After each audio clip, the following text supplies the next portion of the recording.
Okay. I'm gonna turn that off. I don't know what that is. Hello. Hello. Welcome in, everybody. Can you guys, is our audio okay? Is it functional? My Discord's still picking you up correctly. At least on my part, it is. I think I'm gonna. Yeah, it would seem so. Although I remember last time we had that issue where it's like chat was like, "Oh, Remy's super soft," and I was like, "Well, it's all the way up for Me. me." So there is sound. Yay! Thank you, Iris. Thank Let you. me. Let me make That's sure. ideal. We prefer when there's sound. I don't know about you guys, but Let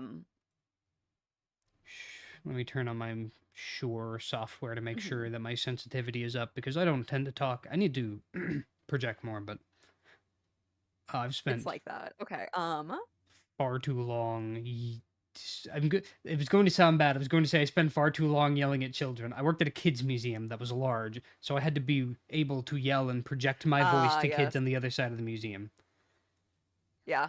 Yeah, and kids are very loud. How we doing, Noble? Glad you can make it in. And Tempe as well. Glad to see both of y'all. Is this part 2? This is part 3, I think, actually. Is that correct, It's Remy? part 3, yeah. Okay, I thought so. I think we even started before I had my like my model. Oh, yeah. So, it was we're finally finishing it. Unless my power goes out because it's been thundering, in which case I'll be back in 3 minutes and things will be fixed. Or, um, RIP, Zeus doesn't want it finished. So we'll figure it out. We'll figure it out. We're gonna see. The one time Zeus doesn't want something to finish. Okay. Um, must have missed one then. Yeah, I think that they were like sporadic. I don't think we did them necessarily on like a schedule, which would explain things. But it's okay. It's okay. It's okay. Um, It's alright, we've got the whole monster list here. I We can show can y'all. I can hear the thunder in the background. Anyway, okay, ominous. Great start. Great start for the D&D monster tier list. And if I y'all. believe that you said we were on Owlbear. Yeah, we're on Owlbear right now. Okay, some of my progress didn't save. Sorry, chat. You're gonna have to put up with that. But we're good. So, Oh, where do you feel appropriate is for owlbear, Remy? I'll um, let you. Oh wait, do we usually read off for the yeah, I monsters? usually read off. I have 5e.tool pulled up. Let me go pull that up too. Okay, Bestiary Owlbear. I will let you Alright. read this one and we can swap off. It has 20 strength, 12 dexterity, 17 con, 3 intelligence, 12 wisdom, 7 charisma. 59 hit points with an armor class of 13. Passive perception plus 5, dark vision of 60 feet with a perception check of plus 5 and a passive perception of 15. It has a multi attack and it has 2 claws. Other than that, Okay. it's okay. I kind of want to give it points just because it is a very iconic monster from D&D, It but is. I stat feel like wise, aside from iconic, it doesn't have too much going on for it. So I guess the question is not like it's how much does it being iconic save it? I mean, I would kind of give it a low tier monster just because there's nothing stand out about it. So maybe like, Yeah, do you want to say D tier? I was thinking C or D. So yeah, I agree D. The D was my first thought, and then I was like, maybe that's I a mean, little we bit can too bump low. it But up yeah, to C. Like, there's not much going on though. D was my first thought. So what does it D. I agree do with that D. a bear does not do? Be part owl Be part owl, yeah. No, and nothing mechanical. like if we're talking about baby owl bears, adorable, love them. However, full-grown owl bears, they aren't It's particularly like the any cutest. that's like any other like grown That's fair. Any um mammal, hunter animal. Like look at tigers, right? little baby tigers, little kittens. Like adorable. I would not want to be near a tiger. Oh god, no. Like by any means. So, okay, what's next? We have the Perfton. I'm pretty sure Pervton. Perfton. Something that I can find for sure. Oh, Pertin, the bird? Yeah. Okay, sick. This is Bestiary. a terrible time to not wear my glasses. Great. Periton, I think is what it is. Periton. Oh, it's got Okay, deer I found it. I antlers. found it. I found it. Congrats to me. Good work. Yeah, Good it's work. got deer Okay, antlers. so AC 13, HP 33, speed 20 feet, flying 60 feet, so like kind of standard so far. Mhm. Let's see, it's got skills for perception +5. Hi Raymond, welcome in. How are you doing? I hope that you're well. Okay, so senses, passive perception, language, understands Common and Elvish, but can't speak. Which is, I guess, like interesting, but like there's a limited use for that. Especially when they're chaotic Maybe I, evil. It's maybe not I like they're want a bird that can trained. talk back to me. That's true. Um, Oh, but they're medium size and they're chaotic evil. This doesn't feel like a trained like how you have like okay, but I want it griffins. to trash talk me during combat. That's fair. You know what? If the Yeah, villain rode in on it, that'd be pretty cool. that would be pretty cool. Okay, so traits are flyby. It doesn't provide an opportunity of attack when it flies out of an enemy's reach. Nice. Okay. We got multi-attack. It makes one gore attack and one talons attack. So the gore is if the Periton moves 30 plus feet straight forward towards the target immediately before the hit, the target takes an extra 9 damage. As opposed to like just the regular talons attack. If the attack reduces a humanoid target to 0 hit points, the Periton kills the target by removing its heart. Okay. I mean, that's some cool flavor text, right? Okay, that is pretty cool. You know what? Like that's a little bit of a banger. I was feeling like It kind of Go ahead. It's kind of reminds me of like a Peregrine Falcon, right? Like, okay, it's just gonna like hit you with a very quick attack.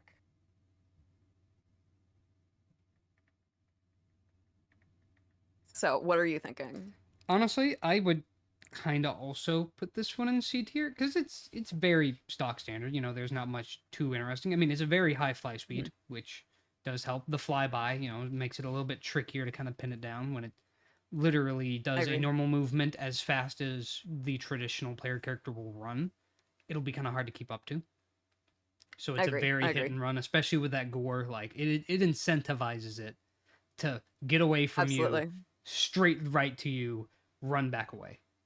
And then of course that flavor text of removing your heart, that kind of goes hard, and like a little bit, yeah. Like I agree. It's like a bird. It's like a deer head, but if a deer was a carnivore on a bird's body, it's kind of fun. It's kind of that old fashioned like mythology of like take different animal parts, smash them together. I wish so bad it could trash talk me during combat. But I won't take too many points away from that. Where are we feeling? I'm feeling C or B. I'm kind of feeling C, yeah, because like okay, it's yeah, like that's like a good tier. Yeah, to be honest, it's not as iconic as the owlbear, but it's a lot more interesting to fight than an owlbear. Mm-hmm. Hi Starton, welcome in. Thank you for the hydrate, and thank you Temptress for the follow. I appreciate it. I've hydrated. Okay, next one is the phase spider, correct? It sure is. Ooh, this one's gonna be a fun one. Phase creatures are always phenomenal. I sure would get stuck with the phase spider. Yay. For those of you who are new here or don't know me very well, I'm afraid of spiders. So, okay, so large monstrosity, unaligned, cool. HP 45. Mm-hmm. You cannot smash this thing with a newspaper. That's not an option. It is bigger than you. It is. Blah. I am 5'2". It probably is. Oh. It is a large monstrosity. Keep in mind, an orc is a medium-sized creature. This is a large. I'm in hell, actually. So. I mean, I can read it off if you want. I think it is. No, it's okay. This is me being brave. You have to allow this. All right, go ahead. You're brave, girl. You got this. So I'm so brave. Dark vision, 60 feet. Passive perception, 10. Not uncommon. Stealth +7, which I hate. Good for it.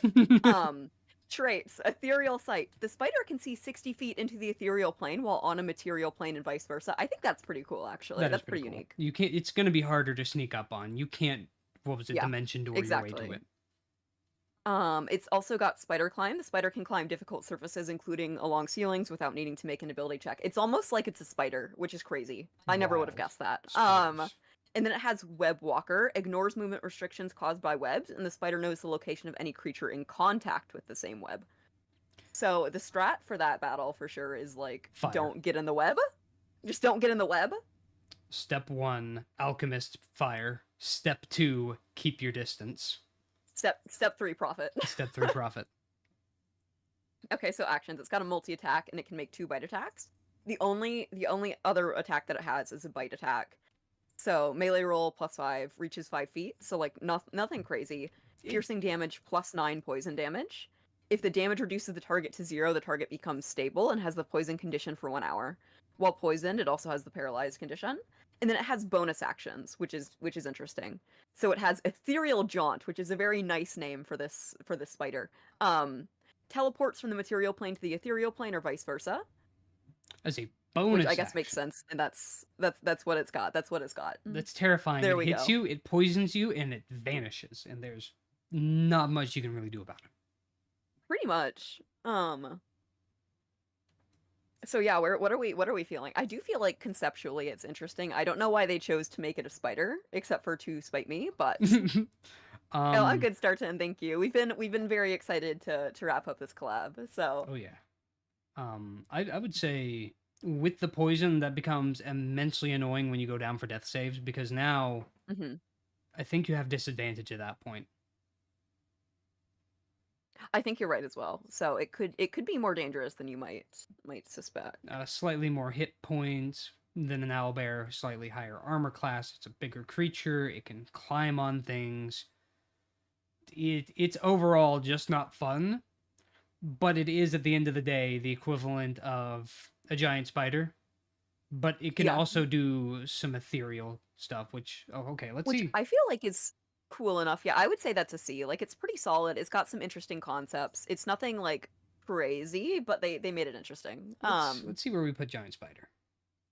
Did we have giant Oh spider? God, I think so.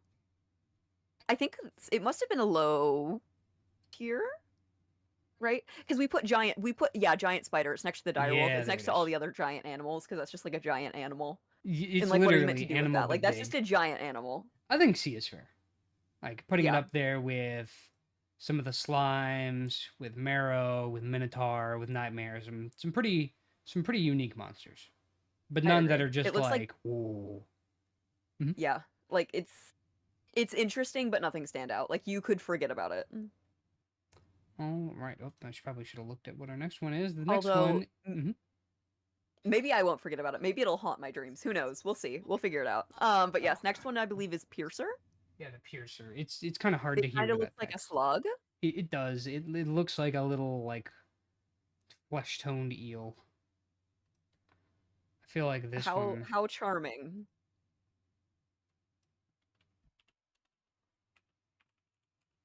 piercer. Oh, I hate that. I'm looking at the actual like 5e.tools pictures and it looks like a very angry stalactite with an eye and a mouth. Okay, I kind of love that though. Like that's silly. It is kind of silly. It's a medium aberration, unaligned, armor class 15, hit points 22. It's not quite as chunky as an owlbear or a giant spider, but it's got a higher armor class. Stealth +5, decently high. Spider climb. It can climb any difficult surface along the ceiling without needing an ability check. Oh, it's got a 5-foot walk speed, but a 15-foot climb speed. It is Oh, immensely fascinating. slow. Blind sight, 50 feet. Dark vision, 60 feet. Passive perception of 8. So it's not the most observant, but 30 feet of blind sight, especially if it's like hidden, that's pretty That's pretty pretty decent. dangerous. Um, Bite, it has a bite attack of +3 to hit and doing 1d8 +1 piercing damage. Not a lot. Yeah, not a lot. But it has the drop action. The piercer falls. Dexterity saving throw of DC 11. One creature directly underneath the piercer, if it fails, takes 3d6 piercing damage. Failure or success, the piercer reduces any damage it takes from the fall by 20. Okay, so by itself, you're facing one piercer, it's kind of underwhelming. But I want you to imagine you walk into a cave, you're And there's going like a pit of through, them. there's a pit of them, you don't notice it at first, and then you look up at the ceiling and you see a dozen eyeballs staring back at you. That is an encounter I don't want to be in. Like That would be a problem. it's I not a agree. scary monster, but at low level, a pack of these things, terrifying. I guess the question then, right, is like, are we ranking these off of like its highest value thing, or are we ranking it as like an individual monster? I think it Like, are we should. ranking its greatest possible like appearance or outcome? Okay, so it sounds like I think if you think we should. in the hands of a good dungeon master, like you can't judge just like one giant rat for being a giant rat. There's never just one giant rat. There's never just one giant rat. I mean, maybe it's the giant rat that makes all of the rules. Who knows? You know what? Giant rat is the new dungeon master. But I think I doubt this is one that like will hunt by itself. It seems like an awfully basic creature. And so you're going to be encountering them in larger numbers. In like a horde. I'm kind of as both a player and a dungeon master, I'm having to judge this of okay, if I have to fight it, how fun, interesting, and difficult is the fight? And then as a dungeon master, I'm thinking, how can I make this an interesting scenario? Mm-hmm. Because at the end of the day, my job isn't to like make the hardest fight. It's to keep the players entertained. It's to make them like the story. And I think just the idea of you walk into a cave, it's a bunch of stalactites, and then you finally like pass a perception check and you look up and you see them staring back before they close their eyes. That creates that good would be tension. fun. So I think it would. I think maybe a solid C. I think that's fair for it, yeah. Like it's like at its highest potential, that's a solid C. Like that could make for a very memorable story beat. Next up, we got the Pit Fiend. Ooh. Large fiend, a devil. It's lawful evil. Ooh. It's lawful. Okay. Speed. Oh, HP 337. Goddamn. Have fun with that one. AC 21. Have fun with this one. Big boy. Yeah. So speed 30 feet, flying 60 feet. It has skills as perception plus 10 and persuasion is plus 19. Good God. Which is kind of bonkers. This is it is resistant to cold, and it is immune from fire, poison, and poisoned. This is an end boss, like. It is. True sight. I'm not finished yet, even. It's crazy. True sight, 120 feet. Passive perception, 20. True sight of 120 feet. Yeah. Which is, like, nutty. Although I guess the rest of it is, too. Okay, let's look at the traits, right? Diabolical restoration. If the Pit Fiend dies outside the 9 hells, its body disappears in sulfurous smoke, and it gains a new body instantly, reviving with all of its hit points somewhere in the 9 hells. So good luck finishing this thing, unless you're on its home turf. How you doing, Mimi? It also has Fear Aura. The Pit Fiend emits an aura in a 20-foot emanation. While it doesn't have the incapacitated condition, Wisdom saving throw, DC 21. Any enemy that starts its turn in the aura. Failure, the target has the frightening condition until the start of its next turn, and a success, the target's immune to the Pit Fiend's aura for 24 hours. Good so, God. Legendary resistance 4 times a day. Are you ready? 4 legendary. Okay, go ahead. 4 for a day, yes. If the Pit Fiend fails a saving throw, it can choose to just succeed instead, because fuck you, that's why. That's literally just what a fucking legendary action is. It's just fuck you, that's why. Yeah. Okay, and then magic resistance, of course, because we weren't done yet. The Pit Fiend has advantage on saving throws against spells and other magical effects. God. I'm terrified. Yeah, okay, so actions. The Pit Fiend makes 1 bite attack, 2 devilish claw attacks, and 1 fiery mace attack. The bite attack is like a bite. Plus 14 to the attack roll, reaches 10 feet, which is pretty big. 18 piercing damage. Cool. It must make a saving throw if it's a creature, which I assume it would be. In most circumstances. Most things are creatures, if it would be fighting it. Constitution saving throw 21, and a failure, the target is poisoned. Oh. And takes 21 poison damage at the start of each turn. Yay. Yeah. Each turn. After 1 minute, it succeeds automatically. I'm doing good, Mimi. How about you? Good God, it's automatic poison damage if it hits. Kind of crazy. And then so Devilish Claw, melee attack plus 14, reach plus 10. It's necrotic damage. Oh, good God. Fiery Mace. Plus 14 to hit, reaches 10 feet. Hit is 22. Force damage plus 21 fire damage. Good lord. Oh, thank you for the hydrate tea. And then okay, last thing. It's stacked, but this is the last thing. Hellfire spellcasting recharges 4 to 6. The Pit Fiend casts Fireball, the level 5 version twice, requiring no material components and using Charisma as the spellcasting ability. Spell save DC 21. It can replace 1 Fireball with Hold Monster, the level 7 version, or Wall of Fire. Enjoy. I heard that you like sadism. A sadist wrote this monster. You can't convince me otherwise. Yeah. Yeah, pretty much. But like, okay, granted, I have thrown devils at my players before. I do think it's a lot of fun. Like, if you're going for a hard boss, like this is pretty much perfect. It really is just like a good last solo boss. Like you. Yeah, yeah. Oh, there we go. That worked. Like if you. Okay, CR is 20. CR is 20, which is crazy high. So if you have like yeah, this is the boss to end the campaign. You have like the NPC that's always been around, and then they like reveal themselves as a pit fiend. That is the final boss. Yeah. Although it could make an interesting midway plot too, because like it doesn't die. They could assume that they killed it and it vanishes, and then it goes on to hunt them again.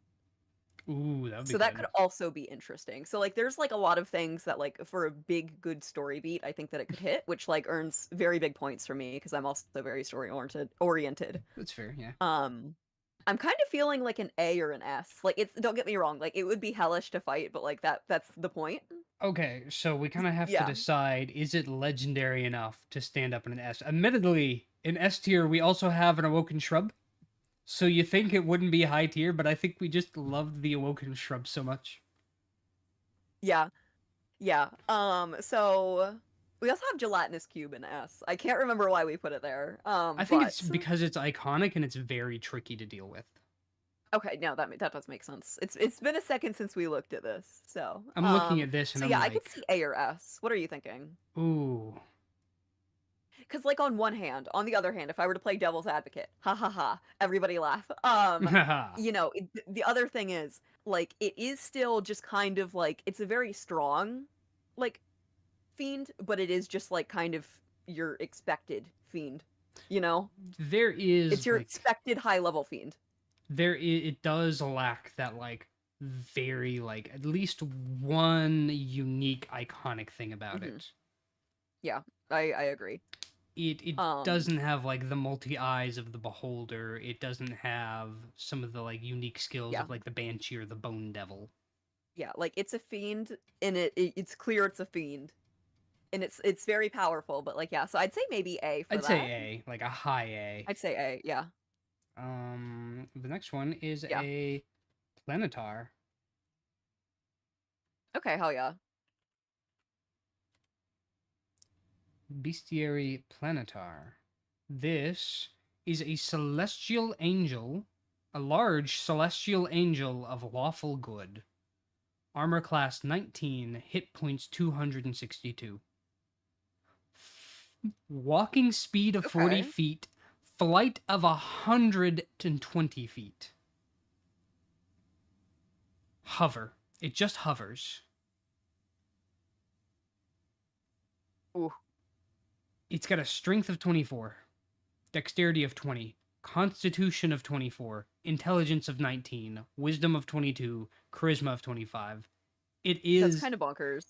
It is the equivalent of the person they tell you not to worry about. They're better at you, better than you at everything. Yeah, yeah. Like, unless you have a 20 intelligence, in which case I would also like to see you to stack up to the 24 strength and the 25 charisma. It has... Yeah, no, yeah. No, please continue. It has... Also, thank you for the head pats me. I didn't say that before. Skill perception of plus 11. Radiance resistance. It's a given. It's an angel. Immunities to being charmed, exhausted, and frightened. No, you cannot seduce it. True sight, 120 feet. Passive perception of 21. It's pretty much on par with the pit fiend on that. With the pit fiend there, yeah. We just saw that even. Languages, all Telepathy, Wait, literally? 100 all. It literally says languages all. Okay, that's kind of a banger though. Like The- that's neat. Like it can trash talk you no matter the language. in Like you language, will understand this thing. like it will absolutely tear you down in languages long forgotten by man's tongue. You know the like, oh, be not afraid thing? It will tell you to be afraid. It will tell you to be afraid in 15 languages at the same time in your head because it's got a telepathy of 120 feet. Oh, the voice is echoing all at once. Terrible. Really cool though. I like this thing a lot already.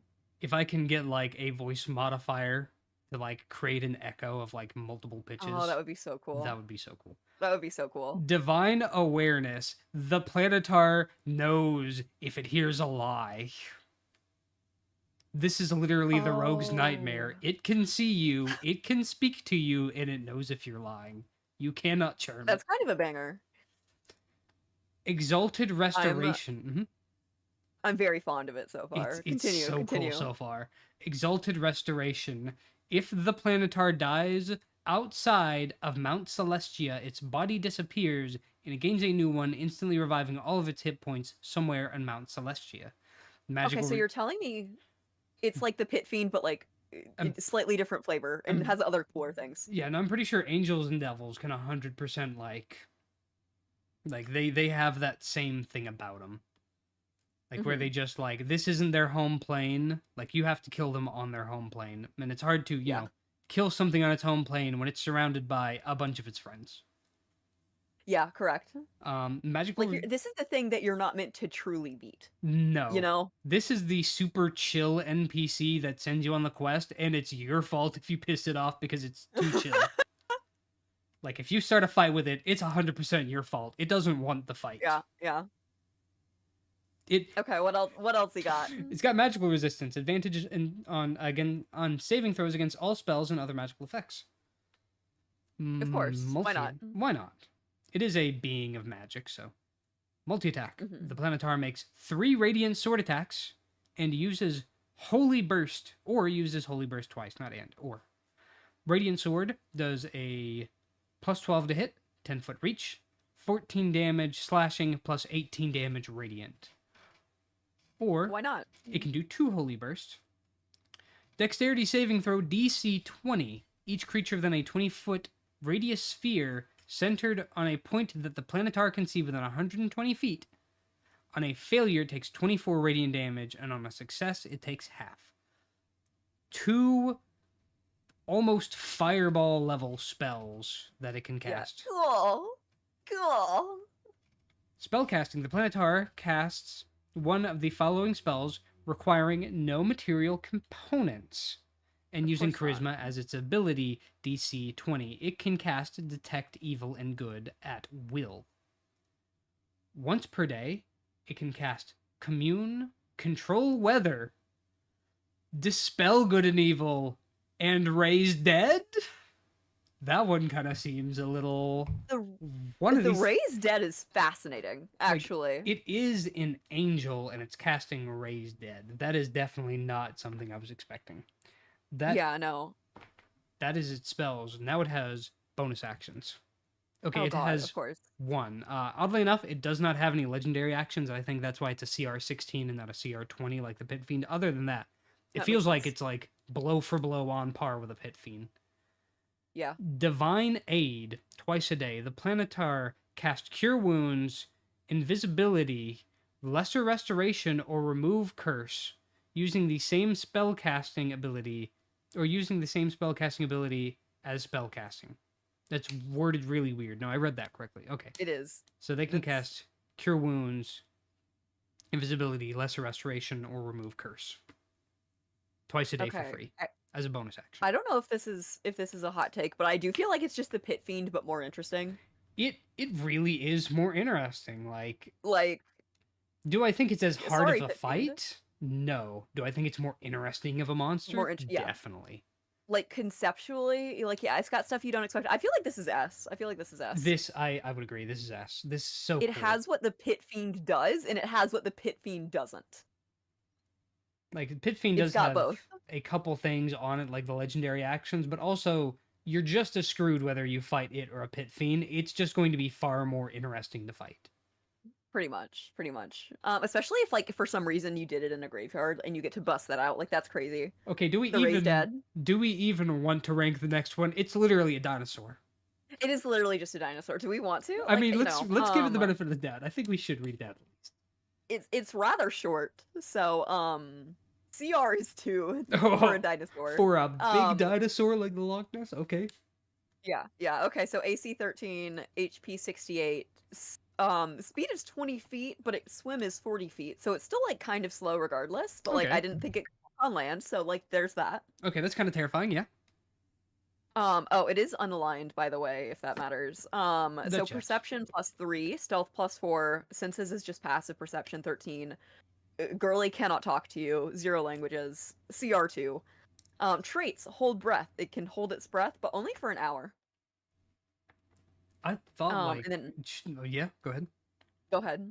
Like whales and dolphins can do longer. No, I was thinking that. I was like, can't a dolphin do more? I wasn't like confident enough to like actually like hit up with that, but like yeah, I think like yeah.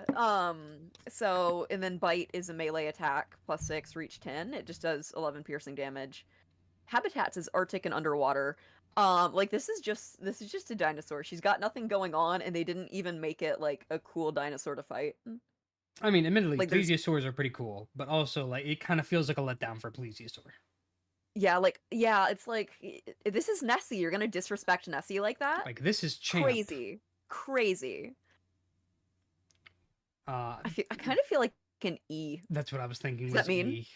Okay, I was yeah, like, also thinking D, but also like an owlbear is cooler than this at the very least. Yeah. So, like they chose like a cool ass dinosaur and they made it like nothing. Oh, okay. Pseudo dragons, my beloved. Oh, you get to read that one. I'm jealous. Okay, go ahead. Go ahead.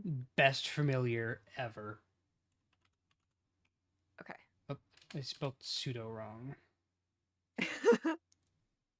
I forgot how to spell pseudo. I mean, it's literally right there in front of me. I know, but I'm bad at spelling. PSUE. Okay, that's weird. Type in PSUE. I'm spelling pseudo, right? I think so. Just gonna type in. Should be good. Dragon, and then see if I can find a pseudo dragon under the bestiary. Hopefully. Bestiary turtle dragon, shadow dragon. Why have I never heard of a shadow dragon? I'll see if it's on the list. I don't think so. I don't think I see it. I see a shadow demon on the list. I don't see a shadow dragon though. Sad. Oh, it's a pseudo dragon. I just saw shadow dragon when I was searching dragons, and I was like, "What is that?" I don't know what you are, but I want to know. Yeah, I don't think it's on the rest of the list. Unfortunately, the shadow dragon, I don't see it on the rest of the list either. So yeah, I'm not seeing the pseudo dragon, so I'm just gonna like pull it up somewhere else. That's fine. Yeah, I'll just pull it up somewhere else. Let me turn off the. Where are you? Turn off. I can start on the purple worm if you want to, like, while you're searching for that, if you want, because it's not super long.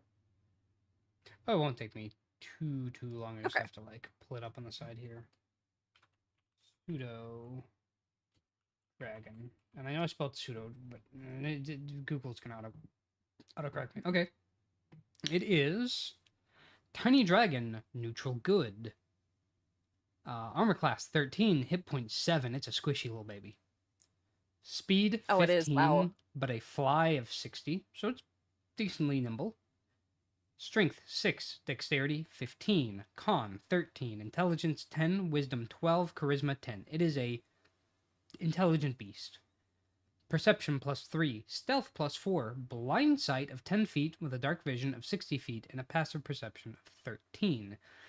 Its languages are that it understands Common and Draconic, but cannot speak them, with a quarter challenge rating and a proficiency bonus of +2. The pseudo-dragon has keen sense. The pseudo-dragon has advantage on wisdom perception checks that rely on sight, hearing, or smell. The pseudo-dragon has advantage on saving throws against spells and other magical effects.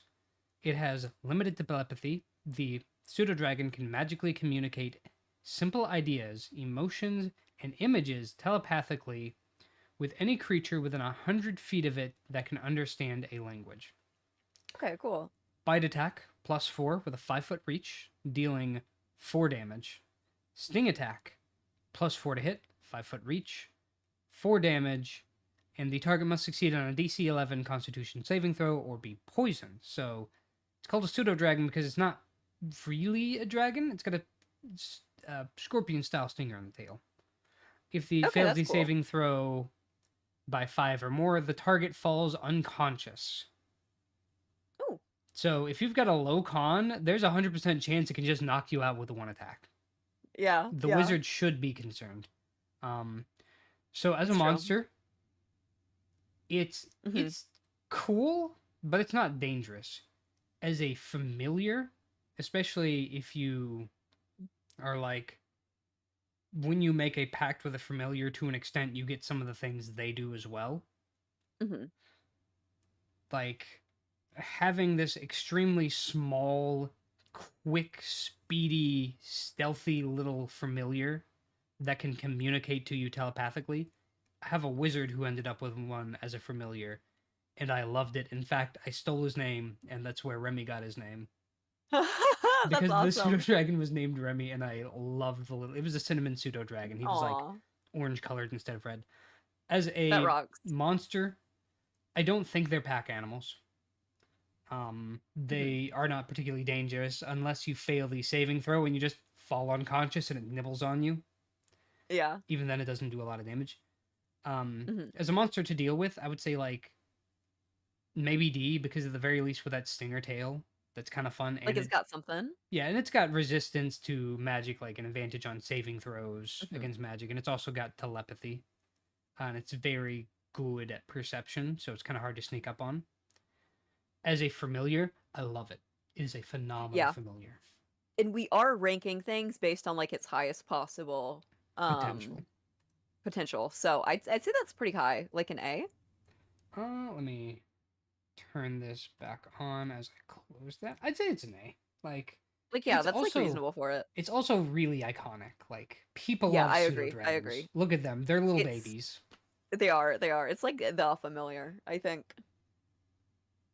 Oh, hey Azalea. I'm on here on your lunch break. Well, it's good to see you, hon. Hopefully, work's Welcome going good for in. you.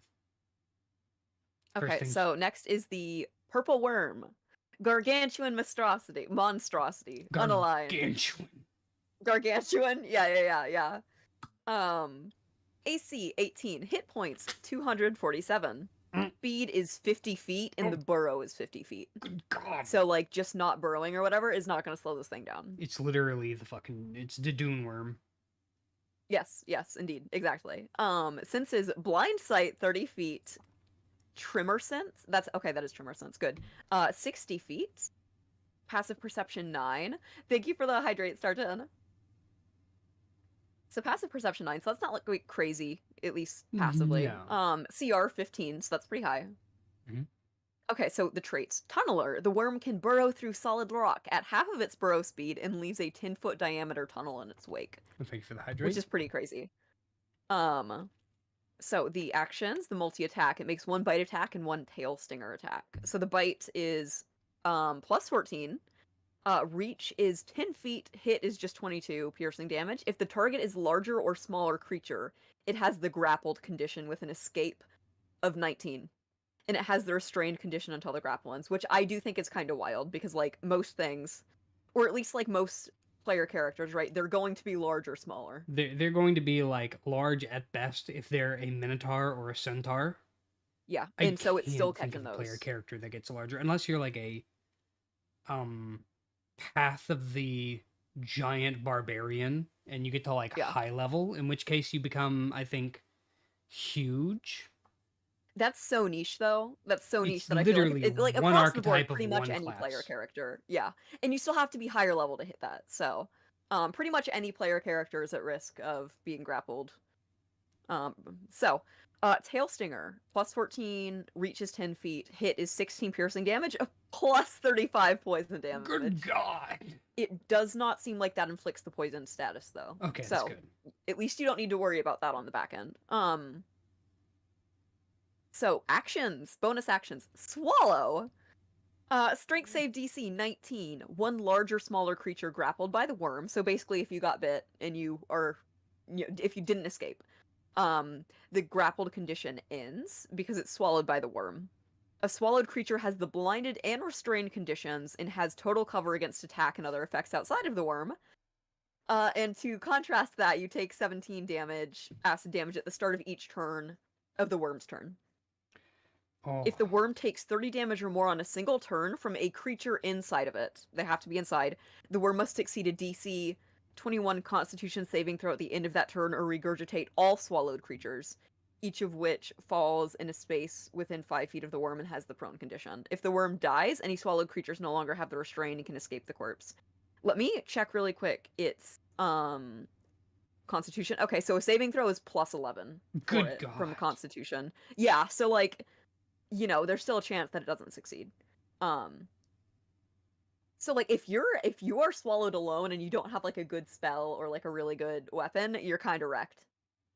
Like you best hope that the wizard has fireball and no sense of self-preservation. Oh, I forgot to put Thank the you for the fishing follow. I minigame up. appreciate it. Hold on. I forgot to do the fishing game. Ah, yes, we're pulling up the fishing. I forgot. I feel like it's only suitable for fishing game for D&D. I forgot of all the things and programs I have to open. The fishing game. There's a lot of them. There can be a lot of them. All right, there we go. Oh, Habitat is also the Underdark, not just the desert. Ooh. Which I think is kind of cool. Oh, that's terrifying. Yeah, right? The Underdark is already scarier.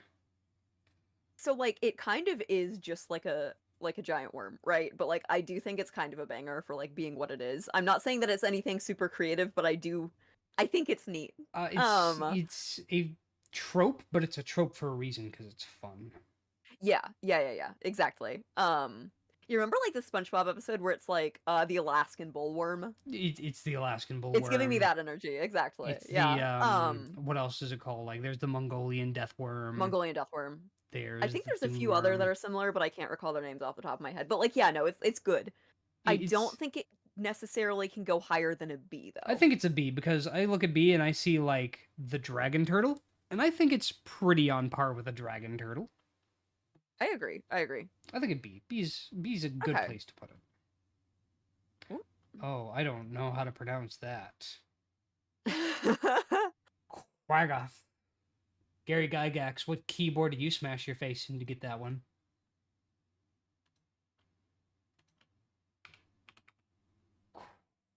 Quaggoth, Bestiary.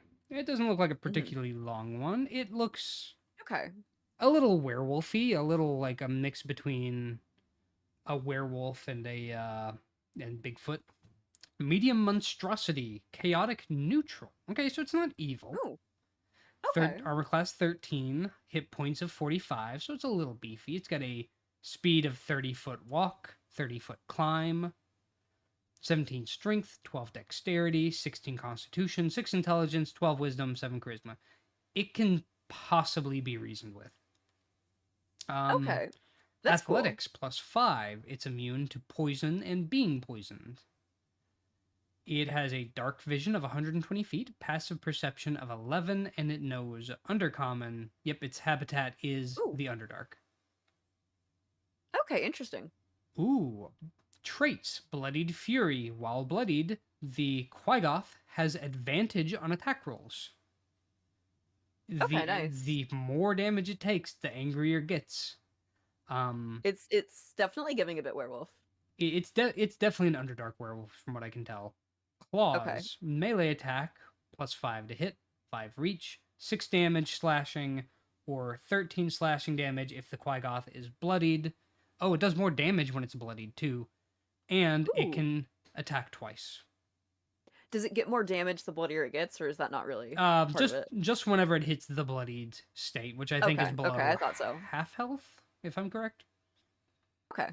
So, like, by itself, it would be a slightly challenging fight for a lower level group. And I mean, Hmm. if it is basically like an underdark werewolf, and you've got a pack of them, and then they Yeah. all get more dangerous whenever they're at half health. Ooh, true. Werewolf packs are fun. So yeah, like yeah, that's definitely a bit more flavorful than just like a plain werewolf being under there, I guess. Yeah. We don't have the werewolf yet, but wherever the Is it werewolf on the lands, it list? is on the list. It's farther down because it's a W. Okay, got it. That makes sense. I think wherever we put the Quaggoth, we should just put the werewolf one step under it because it is Yeah, just it's a just a werewolf slightly with more fire. flavorful werewolf. I agree. I agree. I think that's fair. I think the only thing it lacks is that it's technically not a lycanthrope. I think it is just Ooh. like it does not say anything about lycanthropy. Let me actually check its lore Yeah. tab info. Ooh, okay, yeah, let's do that. That could earn points. That could easily rack up some points if it's Beastly cool. hunter endemic to the subterranean depth. Quaggoth scrape harsh existences from the Underdark, while they can survive on bitter leeches and toxic fungi. They viciously attack anything they think they can make a meal of, from giant spiders to explorers. Quaggoth sometimes serve as muscle for Underdark dwelling villains. Quaggoth frequently collect in small bands led by the most Okay. fearsome group member. These bands are proud and quick to hold grudges. Anyone who harms a Quaggoth, or who is suspected of doing so, earns the enmity, Enmity, the enmity of the Quaggoth's band, regardless of reason or fault. These grudges sometimes expand to whole communities rather than individuals. Generation of Quaggoths might seek vengeance against a settler's inhabitants for decades-old slights. Only the leader of Okay. the Quaggoth band can demand that grudge ends. It is the furiosity and pack hunting of a werewolf with the book of grudges of a dwarf. Yeah, I think that's kind of cool. I That like that a it's lot. really neat. I do like the Quaggoth. I'm thinking Um, at least to see possibly B. I think it'd be like it's not as powerful as a purple worm, but like as far as But like interesting it's monsters go. interesting. Oh hey Yeah, I Alice. agree. I just see Goose say, "Glove hot, ow fuck. I need an adult. You're a welder. You are an adult, Goose." Okay, I think the next one is pronounced wait, Quasit? Quasit? Question mark? Case it. Case it? Maybe. Anyway. Tiny Fiend, Demon, Chaotic Evil. A strong start, to be honest, in my brain. Okay, yeah. Okay, so AC is 13, HP is 25. It's kind of a little guy. It's a It's little kind of a guy. little guy. Skills is Strength +5, and its resistances are Cold, Fire, Lightning. Immunities are Poison and Poisoned. Senses, Dark Vision 20 feet, Passive Perceptions 10. Languages are Abyssal and Common, so it can talk to you, which I think is nice. I like being able to talk to things. Mm-hmm. Traits is Magic Resistance. It has advantage on saving throws against spells and other magical effects. Um, okay, actions. Invisibility. The Quasit can cast bleh, bleh, cast invisibility on itself, requiring no spell components and using charisma as the spellcasting ability. Rend, which is a cool name. Melee attack +5, reach is 5 feet. 5 slashing damage, and the target has the poison condition until the start of the Quasit's next turn. Scare is once a day. It is a wisdom saving throw of DC 10, one creature within 20 feet. Okay, so it's not crazy. It really is kind of a little guy. Failure, the target has the frightened condition. At the end of each of its turns, the target repeats the save, ending the effect on itself on a success. After 1 minute, it succeeds automatically. It also has shapeshift. It shapeshifts to resemble a bat. Speed 10, fly 40 feet. A centipede, 40 feet, climb 40 feet. Or a toad, or it returns to its true form. Its game statistics are the same in each form, except for its speed. Any equipment it's wearing or carrying is not transformed. Habitat is planar, and it is abyssal. It's kind of really just like a little guy, to be It, honest. it is the little guy, but he's got a varied arsenal of skills. He is not tough It's by any cool. It's means, cool. but like he has some abilities. Yeah. Like it's interesting. I wasn't expecting most of that from it, to be honest. I wasn't So I either. think that like it's worth something. Like Um, unpredictability, you know? I think a solid C. Yeah, I think that's fair. Like a clever dungeon master. can definitely kind of twist that to work to its advantage because I it agree. does have a lot of good abilities. Yeah, Also, like little guy, but like super no, super cool, super cool. Very super interesting. cool. Now we have the Rakashas, the rock, the Rakshasa, the Rakshasa. It took me a There few we go. times. There we go. There we go. It's okay. We got it. We got it. We We got got it. there. We got there eventually. It's not about. I don't remember a whole bunch. I do remember that they're pretty cool though. I Like I remember have a few vague recollections. So go ahead. Go ahead. The floor is yours. they're really cool. I type it in, and oh wait, no, because I was looking at info, not stat blocks. Okay, medium fiend. Okay. Oh, Okay. they're devils. Lawful Indeed. evil. I knew they were often like they do a lot of merchant stuff. Hmm. Armor class 17, hit points 221, not a pushover. No. Speed 40 feet, slightly faster than average. 14 strength, 17 dexterity, 18 con, 13 intelligence, 16 wisdom, 20 charisma. Not bad at all. Indeed. Skills, deception, plus 10. Insight, plus 8. Persuasion, plus 8. Okay. Those aren't usually skills for combat. They sure aren't. If I'm not mistaken, I want to say they lean more into that merchant thing, but Hmm. vulnerabilities, piercing damage from weapons wielded by creatures under the effect of a bless spell. Okay.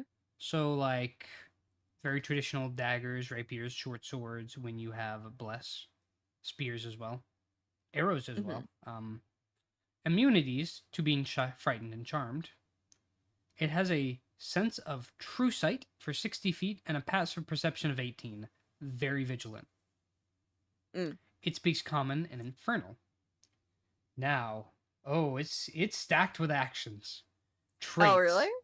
Okay. Hell yeah. Fiendish Restoration. If it dies outside of the 9 hells, its body returns into Ichor, and then its new body instantly gains a new body, instantly reviving with its hit points somewhere in the 9 hells. Greater magic resistance. Greater. Oh, thank you for the head pat. The Rakshasa automatically succeeds on saving throws against spells or other magical effects. Automatically succeeds. And the attack rolls of spells automatically miss it.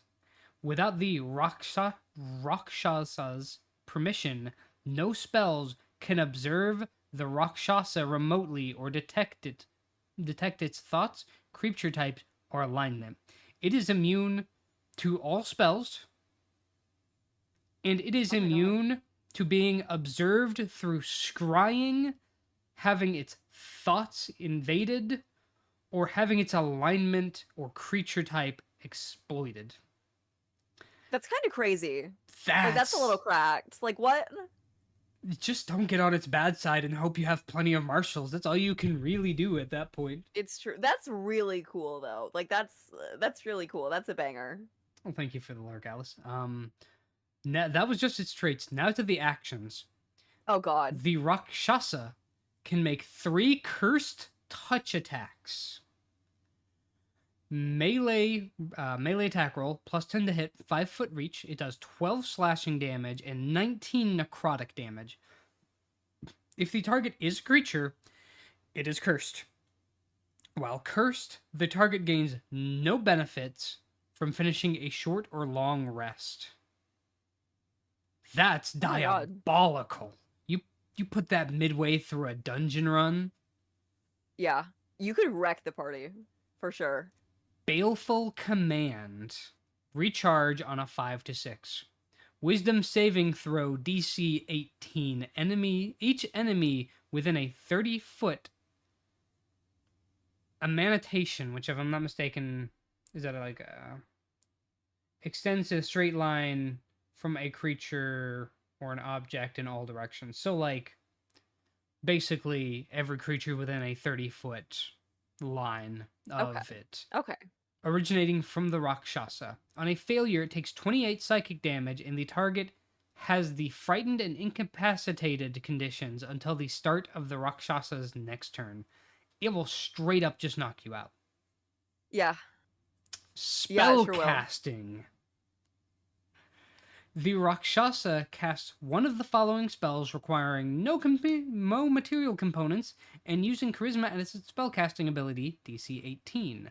At will, detect magic, detect thoughts, disguise self, mage hand, minor illusion. Once a day, fly, invisibility, greater image or major image, and plane shift. That's pretty crazy. So this could also be like an interesting NPC as well, not just like a combat thing, just like to fuck with people. It would be a great NPC, Azalea said. So basically, a whole ass Rakshasa for anyone in its path. It would seem. You would have to be like a high level marshal, because the fact no magic affects it. It just says no. It refuses. Does that mean healing spells as well? I would assume. If it doesn't specify not, I think it's okay to assume that the answer is yes. Yeah, so like it probably has to chug health potions. That is still terrifying. I'm kind of obsessed with it, actually. I think this is I'm A to S. I'm a little bit obsessed with it. I kind of love it. I want to put this as an NPC somewhere in one of my campaigns. This is an S tier for me. Congrats to your players. If they're watching this, no, they aren't. No, they aren't. This is straight up the merchant. I want you to try to rob the merchant again. Please try it. But they are, I think they're supposed to be usually pretty chill. They tend to be merchant types.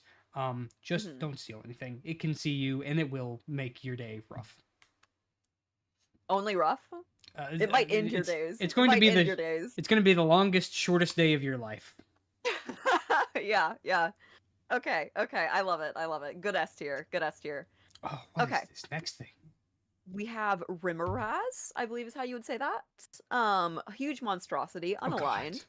AC 17, yay! HP 195. Okay. Speed is 40 feet. Burrow is 35. I wasn't quite expecting Burrow. Okay. Immunities is cold and fire. Senses is dark vision 60 feet, tremor sense 60 feet, and passive perception 10. 0 languages, CR 11. Okay, so traits. Heat aura. At the end of each of the Rimmeraz's turns, each creature in a 5-foot emanation originating from the Rimmeraz takes 16 fire damage. Ooh. Actions: bite. Attack roll plus 11, reaches 10 feet, piercing damage plus 14 fire damage. Oh, sorry, 18 piercing damage plus 14 fire damage. If the target is a large or smaller creature, it has the grappled condition. It has the restrained condition until the grapple ends. So it's basically like, at this point, kind of like a smaller, less intimidating version of the purple worm. It definitely is. Okay, it even has the swallow. So I don't think we need to like recover that. It's kind of just like a lesser version of that. I mean, I'm willing to hear it out if it has anything interesting. No, it's literally just the same swallow that we had before. I mean, admittedly, DC 19, you get swallowed if you're grappled, but it doesn't grapple anything. Like it's not like the same condition. It's just anything small or less. So like that's not crazy. Admittedly, yeah, I think centipedes are more terrifying than spiders, because centipedes really are just the fuck around and find out of the insect world. Even spiders don't want smoke with centipedes, but it's true. It's not as terrifying as a giant purple worm. Yeah, so I feel like it's got to go like a tier or two below. Like it's literally just that, but like less. I think C so. I'm thinking fair. C or D. Yeah, no, I think it's a solid C. Okay. Fair enough. All right, solid C. There we go. Revenant. Ooh. What is next? Okay. Revenant. That's got to be like bestiary Revenant. Revenants are. This has got to be something decently terrifying. It is a medium undead, neutral. Armor class 13, hit points 127. Not particularly the toughest, but a decent amount of little chunk behind it. Strength 18, dexterity 14, constitution 18, intelligence 13, wisdom 16, charisma 18. This is a smart beast. Nice. It is resistant to necrotic and psychic damage. It is immune to Poisoned, charmed, exhaustion, frightened, paralyzed, being poisoned, or stunned. God. Why not? Why not? Just throw more on there. It's like a sandwich. The more you add. How how much Riz though? 18 How much Riz, charisma. though? Oh my god, it's got 18 You do got that charisma. Riz. And it's got saving throw proficiencies in strength, wisdom, charisma, and constitution. Good lord. Basically everything. Basically everything except intelligence and dexterity. It has dark vision 60 feet, passive perception 13, decently observant. It speaks common plus one other language. Ooh, DM's choice. I guess it's like cool. what it was in a previous life will determine That what makes it can sense. speak. Yeah, that makes sense. Regeneration. The Revenant regains 10 hit points at the start of each turn. If the Revenant takes fire or radiant damage, the trait doesn't function at the start of its next turn. If its body is destroyed only if it starts the turn with 0 hit points and doesn't regenerate. Oh, that's like a fun, like, you throw like a wave of them, and if they don't know this, and then they just start standing back up. Oh, yeah. Like zombies, but more. And like way more. Zombies, but scarier, far scarier. And like I'm a big zombie fan, so I'm enjoying this. Oh yeah, no, zombies can be cool when done well. Yeah. Undead restoration. If the Revenant dies, it revives within 24 hours later in a different body unless Dispel Good and Evil is cast on its corpse. If it revives, it animates a humanoid corpse somewhere on the same plane of existence. It now looks different, but uses the same stat block and returns to all of its hit points. This would be a fascinating... Okay, hear me out. This is going to be getting into a little bit of homebrew, but I think it would be fun. You start with a basic Revenant, it dies, and then it possesses like a hill giant. And then every time you beat it, and it will taunt you every time, so you know it's the same Revenant, every time it comes back, it just possesses a larger body. Okay, I think that really would be cool. kind of fun. Yeah, like that's a banger. Then like I said, that's getting into like the area of homebrew, so I'm gonna take it as written. Like that's fine. Yeah, but I'm gonna do it as written just to be safe, like just to just to like give all of them a fair shake. In the comments, you don't want to start fights in the chat. Just start fights in the chat of all 5 people watching. Yeah. Because I know Azalea is just so dependent on her revenants. Yeah, you have no idea. Like maybe chat's gonna come for us. Okay. I mean, you never know. So what are you thinking? What are you thinking? We haven't gotten to the attacks yet. Oh, we haven't? Okay, still. Multi-attack. The Revenant uses Vengeance Glade and makes 2 slam attacks. Slam, plus 7 to hit, 5 reach, does 11 necrotic damage. Not particularly big, but you know what? Kind of annoying. Vengeance Glaive. Wisdom saving throw DC 15. 1 creature the Revenant can see within 30 feet. Glare, not glaive. Glare. The font is a little odd. It's a Vengeance Glare. On a failure, the target has the frightened condition and repeats the save at the end of its turns, ending the effect on itself on a success. After 1 minute, it succeeds automatically. If the frightened target is cursed by the Revenant, see Vow of Revenge. The target also has the paralyzed condition for the duration. And now, for its bonus action, once a day, the Vow of Revenge. The Revenant curses 1 creature it can see within 30 feet of itself. The Revenant knows the distance to and direction of the cursed target, even if it is on a different plane of existence. The curse ends on the target if the Revenant uses its bonus action on a different creature. This is an unrelenting, undead, intelligent stalker. I like it. I think it's really cool. I think it's A tier worthy. I agree. Like, yeah, solid. Very solid. You can do a lot with it. And like, if it could possess larger creatures, I would maybe say S tier, but yeah, I still think like A tier, super solid. Maybe not as iconic as everything in S tier, but like it's so cool. It is really cool. I'm a fan. Okay, next we have the Rock. It is a gargantuan monstrosity. Yay! Very large. It is unaligned. AC 15, HP 248. speed is 20 feet, and flying is 120 feet. Good God. Yeah, so very, very fast, very fast, very fast. Okay, so its skills is perception plus 8, and its senses are passive perception 18, which is pretty good. Languages, no languages. CR 11. Okay, so getting into the actions.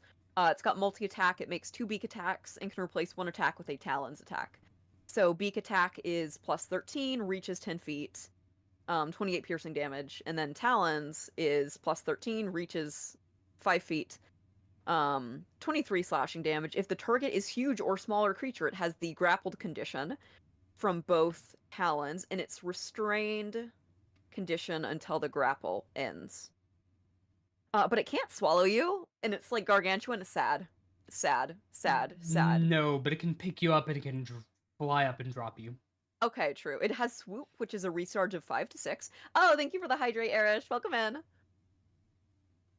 I need that with all the speaking we're doing. Okay, so swoop, 5 to 6 recharge. If the rock has a creature grappled, the rock flies up to half its fly speed without provoking opportunity attacks and drops that creature. You were exactly correct. Habitats: Arctic, coastal, desert, hill, and mountain, which I do think is pretty cool because you could like stick it where your players wouldn't expect it, perhaps. Oh yeah, no, it's got a pretty wide range to it. Yeah, I like it. I like it's giant bird. Don't get me wrong, it is giant bird, but I am a fan of birds. So it is the Thunderbird of, oh God, what Native American culture was that had the Thunderbird? Incan? I am not quite sure. I cannot fact check that one. But it's big bird.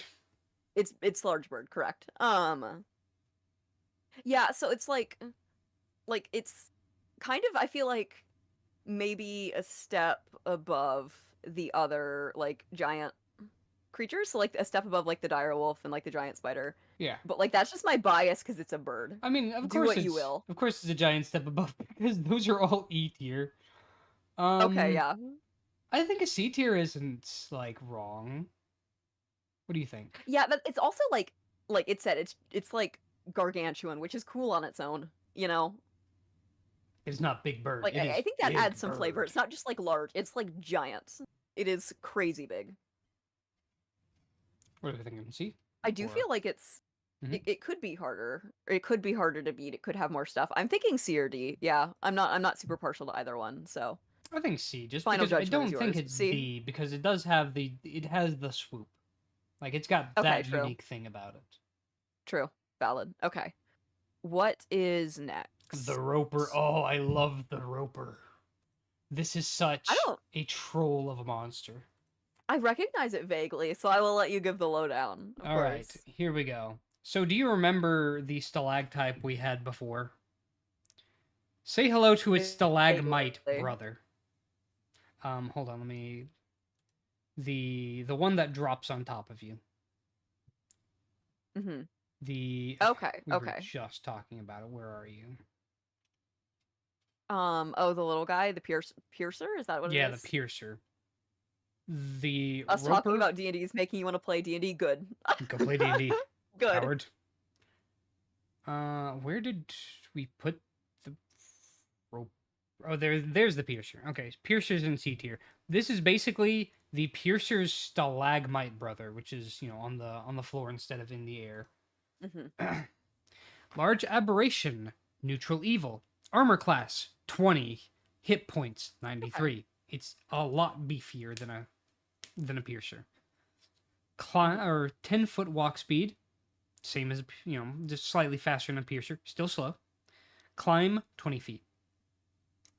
Strength 18, dexterity 8. It's literally like a sentient piece of rock. So of course it has no dexterity. Yeah. Constitution 17, intelligence 7, wisdom 16, charisma 6.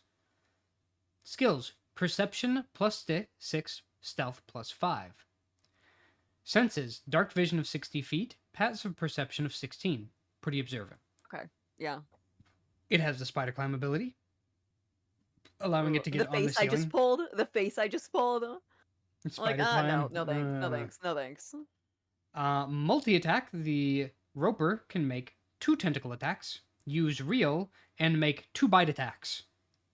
Okay. It has 2 attacks, an ability, and then 2 more attacks. Bite does 7 to hit, or plus 7 to hit, 5 reach, doing 17 damage. Pretty good chunk of damage when you have that back to back. Yeah, I agree. Tentacles, plus 7 to the attack, 60-foot reach. 60-foot reach. Oh, hit. Okay, that's kind of wild.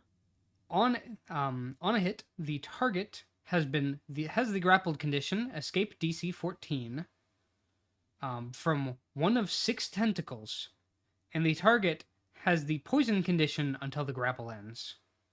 Tentacles can be damaged, freeing the creature it has grappled when destroyed. Armor class 20, 10 hit points per tentacle, immunity to poison and psychic damage. Damaging the tentacle deals no damage to the roper, and destroyed tentacles regrow at the start of the roper's next turn. Oh, wow. Real. The roper pulls each creature grappled by it up to 30 feet straight towards it.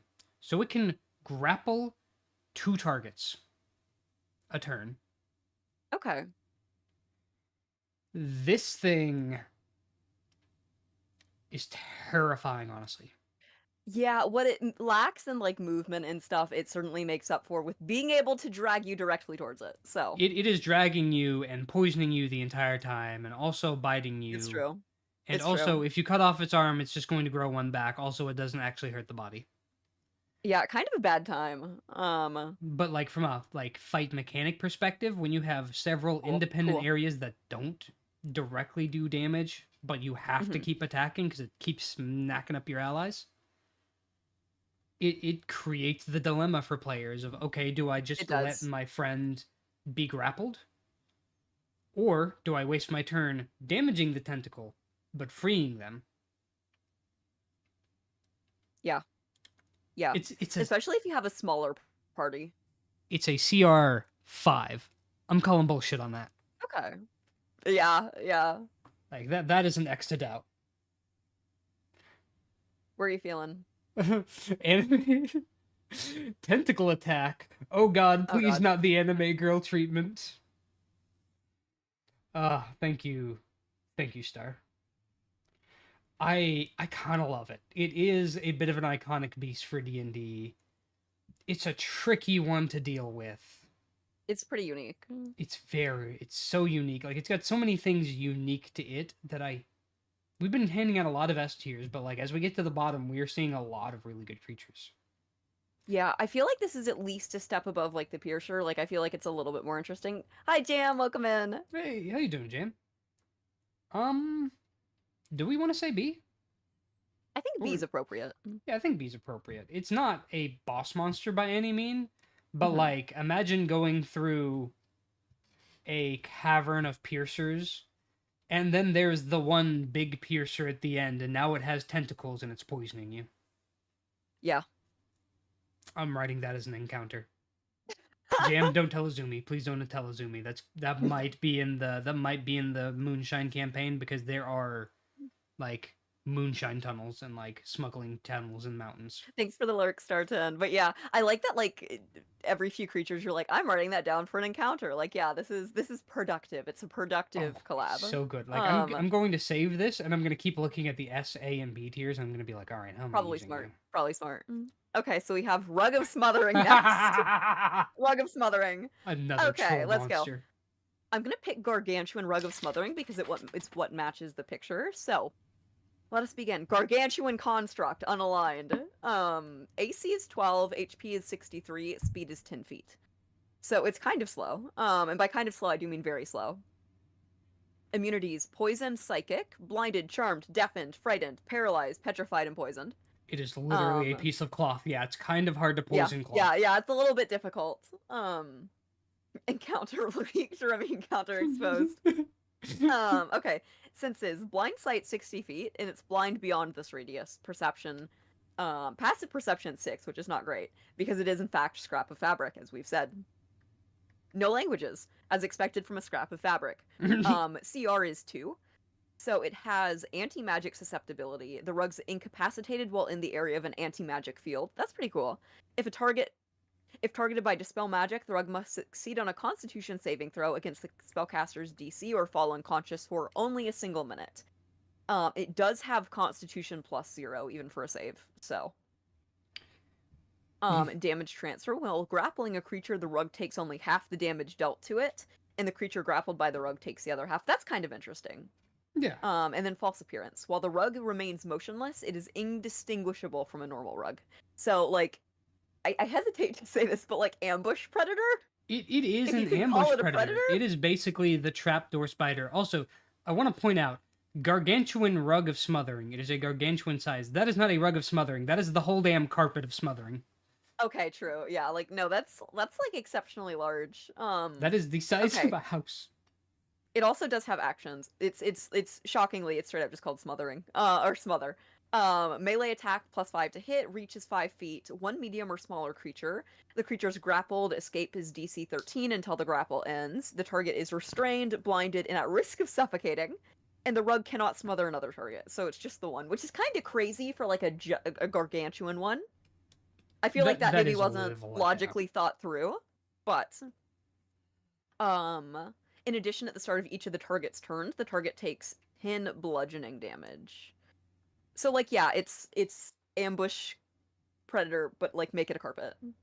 It's how do we feel? I love it as a concept. Maybe an execution, at least the gargantuan version, that's a bit of a letdown. I agree. But also like conceptually, it is the rug from Aladdin, except it wants to kill you. It's true. So like, what are we feeling? I kind of love it. Like it's again, it's just one of those, like, it is the equivalent of the mimic, except not quite as famous. Of just the you thought it was something normal. Haha. I want you to make me a dexterity save, dumbass. Yeah. Yeah. Where did we put the mimic? Oh, mimic is an S tier. Because okay, I don't think it quite deserves S tier. I think it's a B tier though. I think that's reasonable. I think that it could be an A tier if they like had beefed it up or made it more interesting, but like as it stands, I agree wholeheartedly. Okay, yeah, I'll say B. If we were just considering a normal rug of smothering, we could move it up to A, but like the giant rug of smothering, yeah, no, like it should have a little bit more pizzazz. I don't know, it's lacking some pizzazz. It is. It just doesn't have like the spice you would imagine of just a really big rug trying to smother you. Which yeah, I don't know how much pizzazz it would have, but it could have something else. It could have a little bit more flair. Yeah, anyway, next is that just Rust Monster? Is that what that is? I think that says Rust Monster. Let me pull it up. Okay, go ahead, Remy. The floor is yours. Rust Monster, yeah, there it is. Oh, right, we have a medium monstrosity. Okay, it kind of looks like a metallic beetle, and I kind of dig it for that. It looks like a giant bronze beetle. It is a medium monstrosity, unaligned, 14 armor class, 33 hit points. Definitely not a like big monstrous type. Yeah. Speed 40 feet, so it's pretty quick, but it is limited to just walk. Strength 13, dexterity 12, constitution 13, intelligence 2, wisdom 13, charisma 6. It has dark vision of 60 feet, passive perception of 11, no languages, and it is considered a CR 1/2. Trait, Iron Scent. The Rust Monster can pinpoint the location of ferrous metal within 30 feet of itself. Multi-attack. The Rust Monster makes one bite attack and uses Antenna twice. Bite is a +3 to hit, 5-foot reach, and it does 5 piercing damage. Antenna. The Rust Monster targets one non-magical metal object, armor, or a weapon worn or carried by a creature within 5 feet of itself. Dexterity saving throw DC 11. The creature with the object... okay, so it's DC 11 to the creature holding the object. On a failure, the object takes a -1 penalty to armor class if it's armor, or to attack rolls if it's a weapon. Armor is destroyed if the penalty is reduces its AC to 10, and the weapon is destroyed if its penalty reaches -5. The penalty can be removed by casting Mending spell on the armor or weapon. Destroy metal. The Rust Monster touches a non-magical metal object within 5 feet of itself that isn't being worn or carried, the touch destroys a 1-foot cube of the object. Okay. Reactions. Reflexive antenna, trigger, an attack roll hits the rust monster. Response, the rust monster can use antenna as a reaction. So if you hit it with a sword, then it can rust up your sword. Saying hello from the 9 to 5. How you doing, Bad? Glad you can make it in. We're just talking about nerd stuff in D&D. It kind of feels like the oozes and the slimes, except it's a beetle. And I mean, that's kind of cool. I guess it just depends how do you feel about beetles, you know? I mean, beetles are very cool, and I think they're also like the most common like organism type on the earth. Or at least like, are they? I think they are. Like, there are more species of beetle than there are species of any other creature. There are like 25,000 beetles, I think. Hold on. Good for the beetles, I guess. Okay, so where are we feeling replacement? It feels like a slime, but kind of reflavored. Where do we put the slimes? Does it get points for the reflavor is the question. Like, how many points is that? I think it's interesting if you put it in like a mine situation. Like, you go into the mine. It would be appropriate, yeah. And it's just like eating up all the iron. Because it kind of feels like what it would do is it would eat up iron, and like you just happen to be in a way, and it's food. Yeah. Where did we put? I don't see the slimes actually. I think it was an ooze, maybe. It was like black ooze or something, or black pudding. Oh, gray ooze. It's in C tier. C tier. I feel like C is fair, to be honest. I think C is fair. Like, it is the same thing, but it is its own kind of unique identity. It's just not doing anything fantastic. Beatles also make good music. Rest in peace, John Beatle. Okay, yeah. This is an inside joke. Yesterday I played a point-and-click game called Poco. And one of the things you had to do in the point-and-click game was to get a group of Beatles back together on a reunion tour. And whenever you find the last Beatle, he was basically locked in this area of the cave, and you didn't make it in time. And so instead, you play his like part in the band for like a recording, and his name was John Beatle. And so, oh my God. And so me and my chat were just like, you got to remember Johnny. This is for Johnny. It's for Johnny. It's for Johnny. Yeah, no, I think it's unique in flavor, but not in execution. Yeah, pretty much. Which is not a sin, but it is a C tier offense. It is. It's a sin, but it's sin spelled with C. Yeah. Okay. So I think this is Soggen. So it's got a bunch of different types. So I guess, do you want me to pick warrior or like baron or champion? Out of the few of the ones that we've got. Baron sounds like with the highest CR. Yeah, go with the champion. I feel like the champion would be like the scariest. Okay, it's actually a CR3, which is on the lower end. Oh, so the these Blade Master is a 6. The Blade Master's a 6 if you want me to go with the Blade Master. Yeah, let's go with the Blade Master. Okay.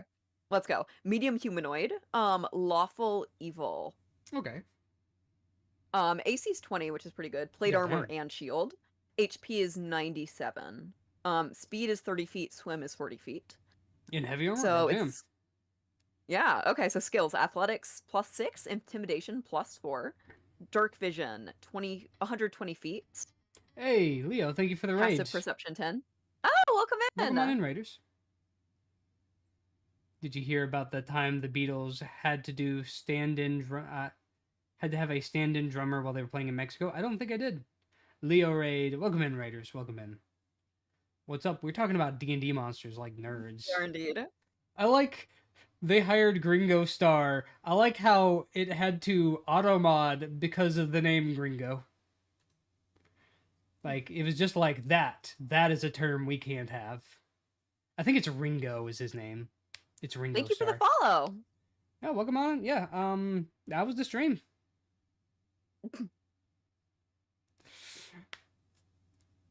Oh, go ahead. I'll keep reading. Oh, yeah, go ahead. Okay, so Blade Master has advantage on melee attack rolls against any creature that doesn't have all of its hit points, which is Blood Frenzy. That's what the Underdark question mark werewolf Hmm. was. It had the Blood Frenzy. Yeah. It's got limited amphibiousness, which is kind of interesting. The Blade Master can breathe air and water, but it needs to be submerged at least once every 4 hours to avoid suffocating. Shark telepathy. The Blade Master can magically command any shark within 120 feet of it using a limited telepathy. I like that it's just a shark, but like that's cool. That's cool. I'm not gonna knock it. That's interesting. Actions. Melee attack. The Blade Master makes 3 attacks with its Wave Cutter blade, or 1 attack with its bite and 2 with its claws.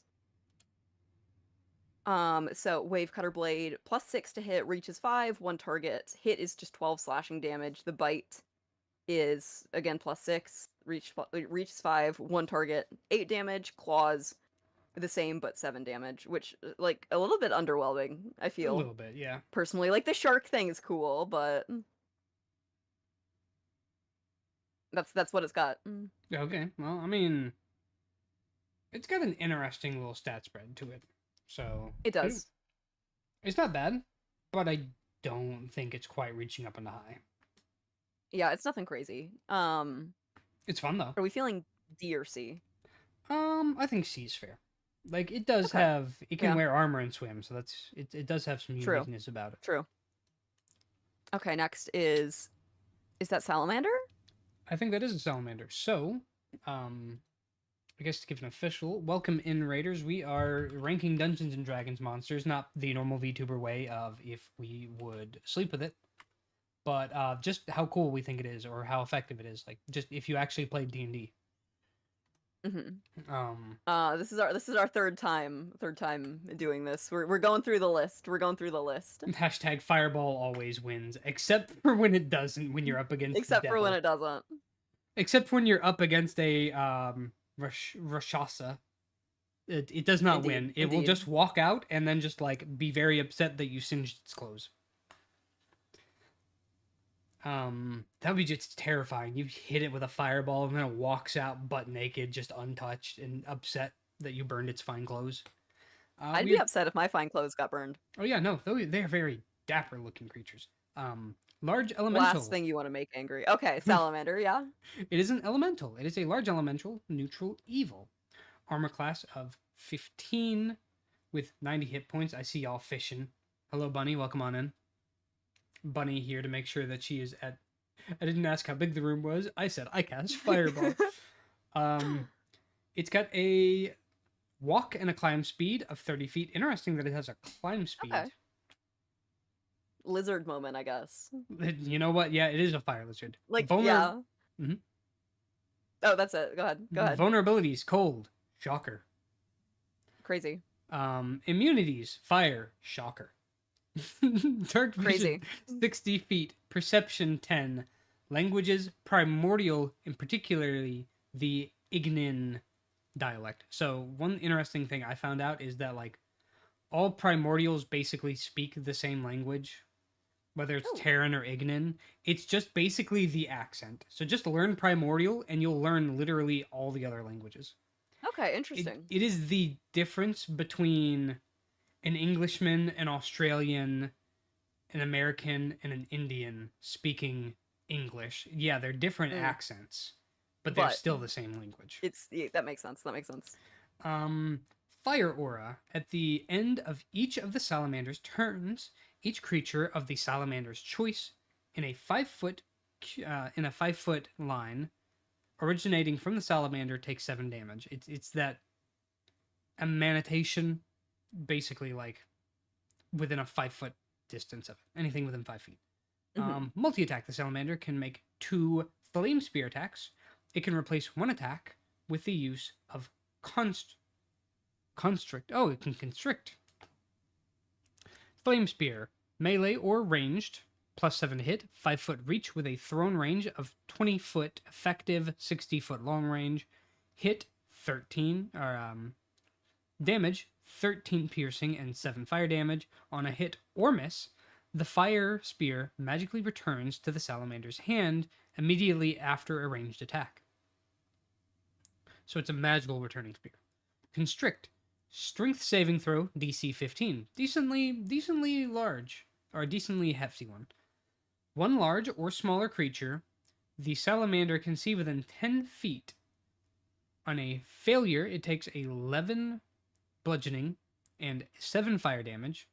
The target is has the grappled condition, escape of DC 14, and it has the restrained condition until the grapple ends.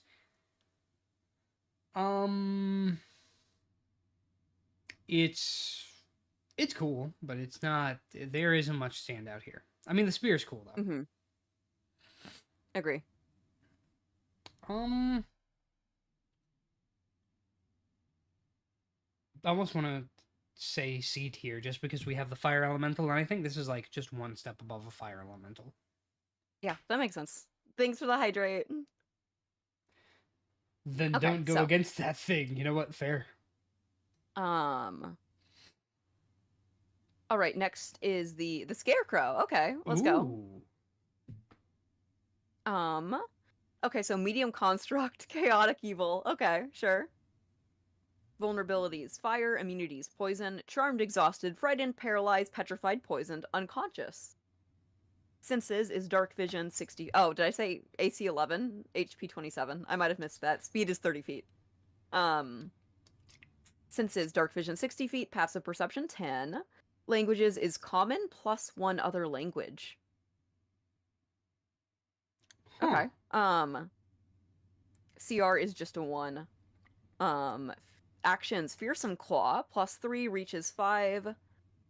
Hit is 6 slashing damage, and the target has the frightened condition until the end of the scarecrow's next turn.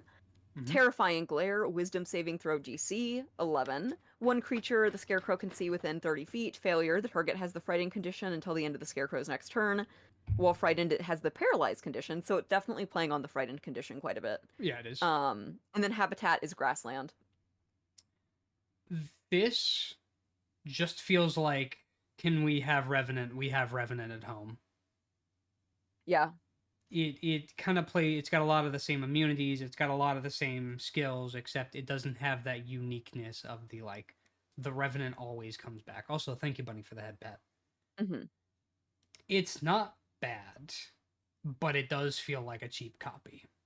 I kind of want to put it... I usually say my opinion first. You go ahead. I'm not super impressed with it. It's... That's all I got. That's all I got. It's cool, but if this came before the Revenant, I would probably rate it higher. But it is Walmart great value brand Revenant. Yeah, pretty much. Just a lot weaker, a lot less cool, a lot easier saves, and it also doesn't stalk you. So, E? I don't think it's bad. I don't think it's bottom of the bin. But yeah, I think E is fair. I think E is fair. I'm very whelmed by it. So, funnily enough, I actually have a friend who absolutely despised the fact that I hated animated armor. Really? They were like, "How can you hate animated armor?" And I'm just like, "It's made just someone not upset, terrifying." huh? Yeah, no, the ghoul, the homunculus, the crawling hand, they didn't care about. It was the animated armor. Because it could be a cool ambush predator, but so is the rug, and the rug's more interesting. Personally, though. All right. Now we have the Shadow Demon. Oh boy. Sleep Paralysis Demon. I like that it's just Shadow after that, so I assume that's just a lamer version of the Shadow Demon.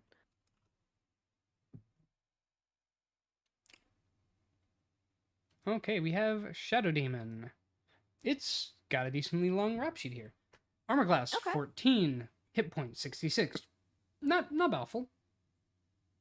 All right, Jem, you take it easy. You'll have a good night. Thank you for hanging out. We appreciate it. Have a good rest of your night. It is a medium themed demon, chaotic evil. Oh, so this is just straight evil. This is not a devil. This is a demon. Okay. 30-foot walk, 30-foot fly, hover.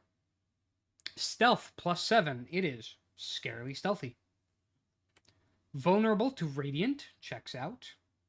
Resistances to acid, bludgeoning, cold, fire, lightning, piercing, slashing, thunder. All right. Oh, that's not the half of it. Oh God. Immunities. Necrotic, poison, Oh, exhaustion, grappled, paralyzed, petrified, poisoned, prone, and restrained. You best be hitting it with Radiant, or else just don't hit it with anything at all. yeah. Yeah. Like, I think Force... It's not resistant to Force. So you know what? You could do Force Sure damage. isn't. However, like all elemental damage and the basic physical damages, it is resistant to. Senses: dark vision 120 feet, passive perception of 11. Language: abyssal with a telepathy of up to 120 feet. Demonic restoration. We know how demonic restoration works. If it dies, it just comes Yeah. back Yeah. Yeah. in the abyss. Mm-hmm. Incorporeal movement. The demon can move through other creatures and objects as if they were difficult terrain. It takes 5 force damage if it ends inside that object. Light sensitivity. While in bright light, the demon has disadvantage on ability checks. Attacks: Umbral Claw.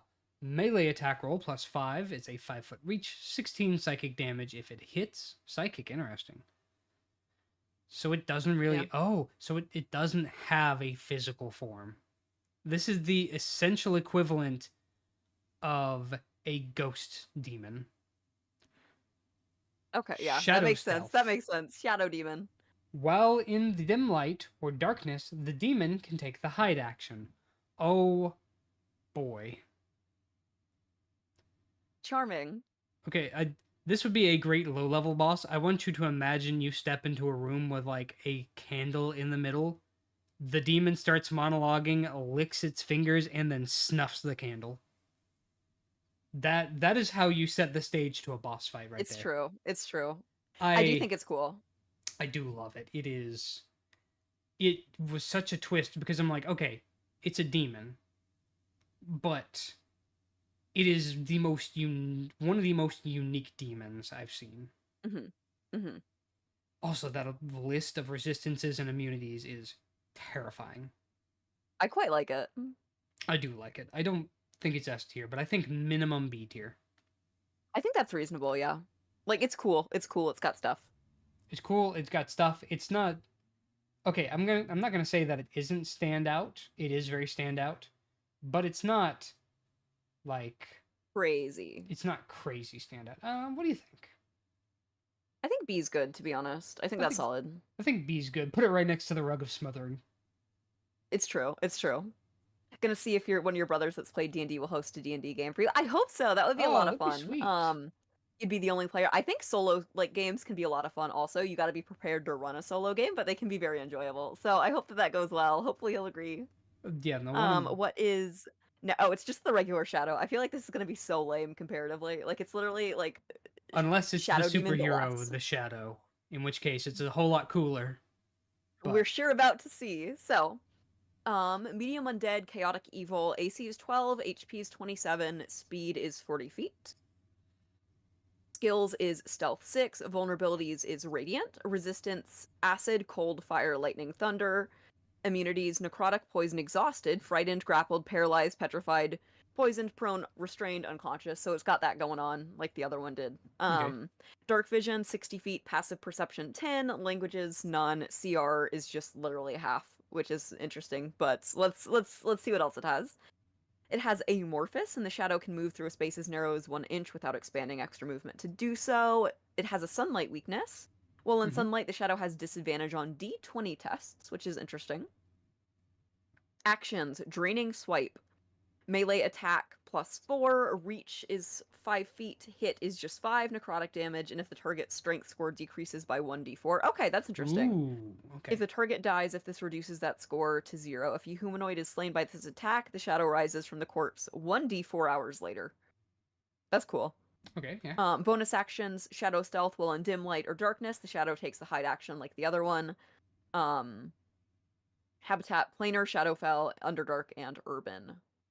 It certainly can't go above Shadow Demon by any means. No, but I also don't think it's like a copy. They share a lot of DNA, but it's still unique. It's distinct. I'm thinking maybe a C for that. I think a C is fair. I'm surprised. I expected it to be like D or E. Yeah, us to look at it and be like, oh, it's just a Shadow Demon Wars. But It no, just sucks, yeah. it's just different. Okay, you have the shambling mound next. Oh my It looks god. like the living shrub or like the awakened shrub a little And bit, you so I know assume how it's in the much I same love vein. you know how much I love the Awakened Shrub. It's true, it's true. The floor is yours. Shambling Mound. Oh, there are multiple variants. There's an undead Shambling Mound, but we're just gonna go with the standard Shambling Mound. It is a Yep. large plant, unaligned. So it is particularly a plant. Armor class 15, hit points 110, speed 30 with a 20-foot swim. It can swim. Huh. Fascinating. Strength 18, dexterity 8, it is literally a plant. Constitution 12. I mean, if I shot a fireball at a tree, I don't expect the tree to succeed on a DC saving throw. Constitution It's 16, true. intelligence 5, wisdom 10, charisma 5. Plus 3 stealth, not bad.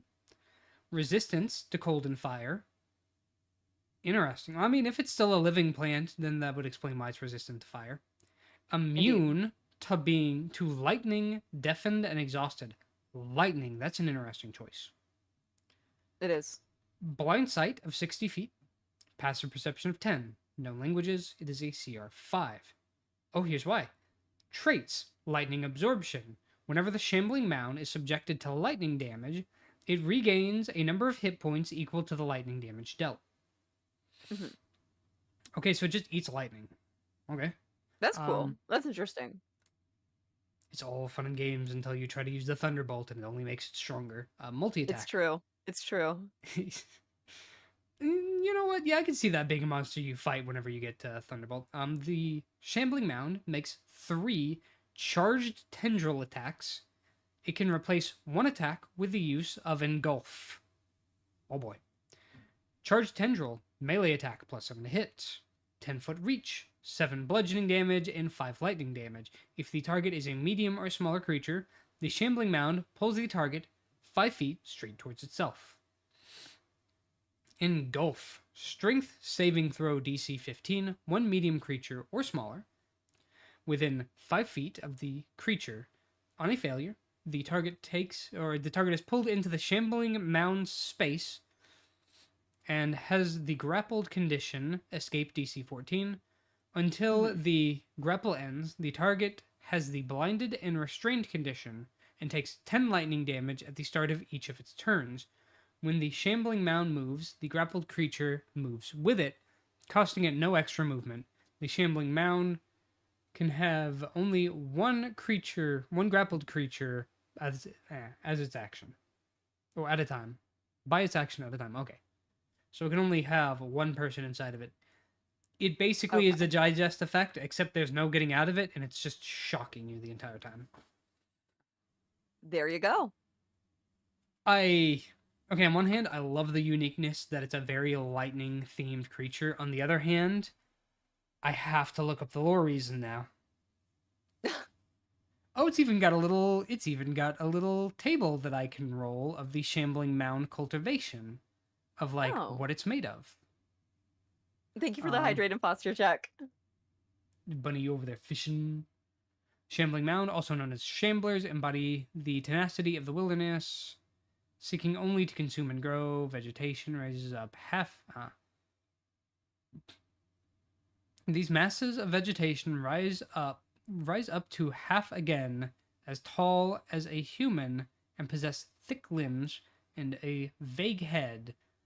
As they move through the bogs and undergrowth, they ensnare creatures that come within reach. Shambling Mounds bury those they catch within their own form of compost. Interesting. Strange circumstances may give the Shambling Mound, transforming vegetation into hulks with rudimentary cunning.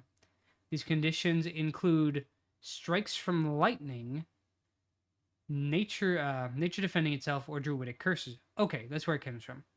It is the old-fashioned superhero, and then I got struck by lightning. But I still kind of dig it. Like, it's not the Awakened Shrub cool. I think it's pretty neat, though. Yeah, I agree.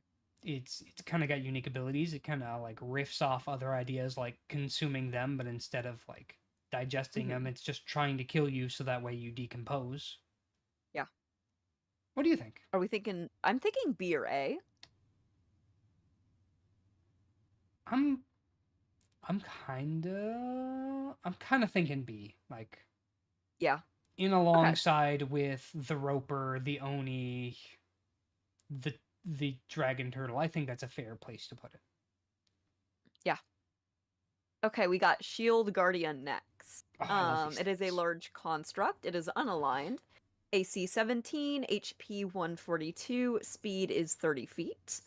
Immunities: poison, charmed, frightened, paralyzed, petrified, poisoned. Senses: blind sight for 10 feet, darkness vision for 60 feet, passive perception is 10. Languages: it understands commands given in any language but can't speak. CR 7. Traits is bound. The Guardian is magically bound to an amulet. While the Guardian and its amulet are of the same plane of existence, the amulet's wearer can telepathically call the Guardian to travel to it, and the Guardian knows the distance and direction of the amulet.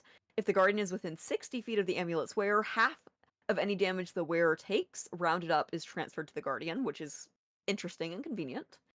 Regeneration. The Guardian regenerates 10 HP at the start of each of its turns if it has at least 1 hit point. So that adds some, like, bulk to it, especially if you're not like super high level Yeah. or you're running out of spells or something, right?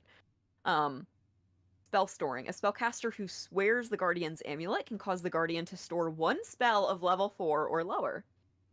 To do so, the wearer must cast the spell on the Guardian while within 5 feet of it. This spell has no effect but is stored within the Guardian. Any previously stored spell is lost when a new spell is stored. The Guardian can cast the spell stored with any parameters set by the original caster, requiring no spell components, and using the caster's spellcasting ability. The stored spell is then lost. Multi-attacks. The Guardian makes 2 fist attacks. Fist, melee attack roll +7, reach 10 feet, hit 11, bludgeon damage +7 force damage. Reactions. Protection trigger and attack rolls. Attack roll hits the wearer of the Guardian's amulet while the wearer is within 5 feet of the Guardian. Response: the Guardian or the wearer gains +5 bonus to AC, including against triggering an attack and possibly causing it to miss until the start of the Guardian's next turn. Thank you, Startin, for hanging out. We appreciate it. I'll see you later, and thank you for the bits. I appreciate it. I hope you have a wonderful rest of your day. And then we have the habitat is urban. So, it's got some neat stuff going on. It Oh, is. hi, Opal. Thank you for the raid. We're getting raids today. Hey yo, yeah, we are getting a lot of raids. Welcome in. Thank you. We are like tier listing some D&D monsters based on how fun they would be to face, how good they're designed, how not lame they are. Just generally, I if they're hope a that good your monster. stream went well. It's But yeah. it's like a golem, but I think better. Yeah, it's a little bit more interesting, especially once it's got like the amulet stuff going on. Yeah, I had a player full on forget that they had one of these during a battle. Like, okay, it was a space theme campaign, so it was like a space robot. They forgot they were getting absolutely pounded in this fight, and then he's like, "Oh, yeah, I have that." And then it busts out of the ship that the enemy surrounded, Oh my god. and then proceeds to turn the fight. Oh, let's see if we can That's find. cool. That's cool. Where are Hope we're you? doing well. Yeah, thank you for asking. I'm glad that your stream was fun. We're both doing pretty good. Thank you. It's been fun to get back into this. This is our third session of doing this, and the last time we did it was before I had my model, so it's been quite a second. We thought we would finish today, but I'm like squinting at that estimation. Still. Because it's almost 4. We have an hour and a half left in many, many monsters. Yeah. I don't know where we put the golem.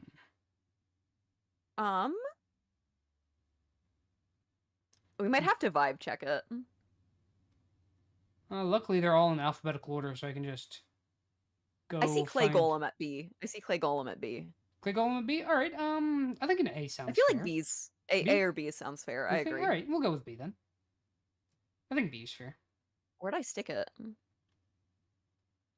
Oh, I'm sorry. I was missing things. Whoopsies. You're fine. Now we reach the basic of all basic monsters, the humble skeleton. Of course, of course. All Best of right. luck with completing the tier list. Thank you. We're going to need it. We definitely are. Once again, I appreciate the raid. I hope that work goes well and you have a wonderful rest of your day. It's always nice seeing you. Medium undead, lawful evil. Interesting. I mean, I guess it makes sense. Undead is lawful evil. They follow commands.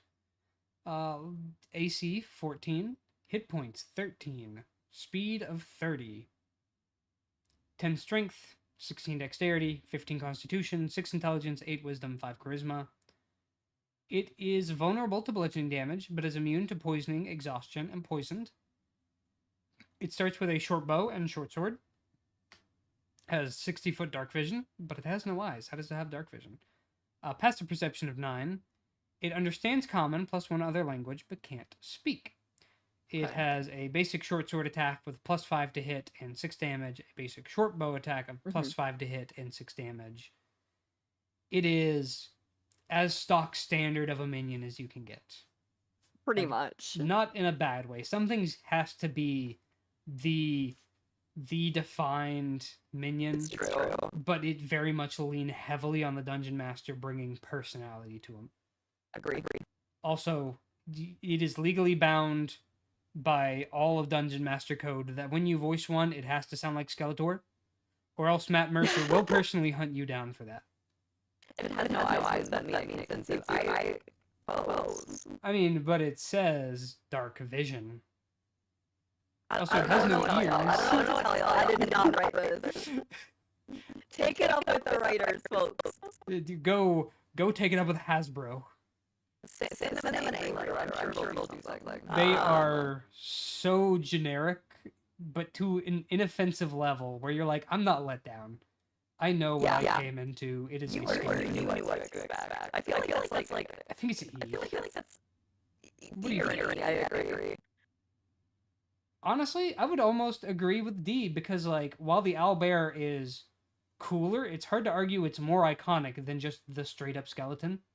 It's and true. Also, the owlbear is kind of disappointing with its stat spread. Okay. Sorry. Like, okay, I'm going to have a quick little break. I think I'm going to run some ads real quick while I go and refill my water because it is empty. And we are talking a lot. So that is true. I will go ahead. I will be right back. Remy, do you want to entertain people or would you like a quick break as well? You know what? I could be. All right, quick break time. We'll see you guys in about 3 minutes. Right back.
location. Yeah, your vibes were so rancid the skeleton could tell where you were. Exactly that. Exactly that. All right. Yeah. Okay, No, where were we? we are on the slutty. Okay. That kind of Once looks again, fun. there's quite a few of them. It kind of looks like a gray frog, but it's very tall. Yeah, there's quite a few. I'll go with the death slot. Oh, I thought you were looking. I thought you were trying to find it because of all the ones before that didn't save. Oh, no, yeah. Okay. No, there's quite a few. So I'll just do the death one. Why not? Okay. Medium aberration, chaotic evil. AC is 18, HP is 178, speed is 40 feet. Skills are Arcana +6, Perception +8, resistances Acid, Cold, Fire, Lightning, Thunder. I almost said Arctic instead of Acid. I was like, my brain didn't clock that one for a second. Acid, Double Acid. cold resistance. Blind sight 60 feet, Dark Vision 60 feet, Passive Perception 18. Languages, Common, Slod, Telepathy 60 feet, CR 10. Okay. It has a few traits. It has magic resistance, so it has advantage on saving throws against spells or other magical effects. And regeneration. It regains 10 hit points at the start of each of its turns if it has at least 1 HP point. Okay, we've seen that before. Multi-attack, it makes 2 Chaos Blade attacks. Chaos Blade is +9, reaches 10 feet, 11 slashing damage +10 necrotic. Until the start of the Slod's next turn, the target has a condition determined by rolling a d4, which is pretty interesting. Ooh, yeah. On a 1, it is charmed. On a 2, it is frightened. On a 3, poisoned. Or a 4, incapacitated. Spellcasting. The Slod casts one of the following spells requiring no material components and using Charisma as the spellcasting ability. Spell save DC 16. At will. So, let's see, it's got the Detect Magic, Detect Thoughts, Invisibility, but for the self only. Mage Hand, Major Image, and then once a day each. It has Blight, the level 8 version. Oh, Lord. Cloud Kill, level Oh, 6 Lord. version. Yeah, Fly, Plane Shift, and Tongues. I don't know what Tongues does, but there you go. I think it might have something to do with, if I'm not mistaken, preventing you from casting like spells speaking? or Okay, that would make sense. or it's like psychic damage, one of the two. It has a bonus action, by the way. Are you ready? Yeah. Shapeshift. The Slod shapeshifts into a small or medium humanoid, or it returns to its true form. Other than its size, the game statistics are the same in each form. Any equipment it is wearing or carrying is not transformed. So, I think it's kind of interesting. It is definitely interesting. Again, I think it's kind of missing that like big unique oomph, but I think it's just terrifying. Yeah. Like it makes it's pretty solid. we say C sounds pretty good. See? Yeah, like like you said, it's lacking the pizzazz of a certain something, but it's got some stuff. So now this one is the next is that solar? We can get into like a machine gun round. I already have it pulled up. Solar. Do you? Okay, let's go. This is going to be a lot like the other angel, just by looking at him, but more terrifying. Oh, great. Why not? Large celestial angel, lawful good, armor class 21, hit points, damn near shy of 300. Instead of a 30-foot walk with a 120-foot flight, it has a 50-foot walk with a 150-foot flight. Okay. Skill, Perception 14. You're not sneaking up on it. Sure are not. Immunities, Poison, Radiant, Charmed, Exhaustion, Frightened, and Being Poisoned. Senses, True Sight of 120 feet with a 24 passive perception. Languages, all with a telepathy of 120 feet. It knows when you're lying. It knows if you've been good or bad, so just be good for goodness sake. It has the same restoration, where if it dies off of Mount Celestia, it regains on Mount Celestia. It has 4 daily legendary resistances, just like the Pit Fiend. This is, I think, the angel version of the Pit Fiend.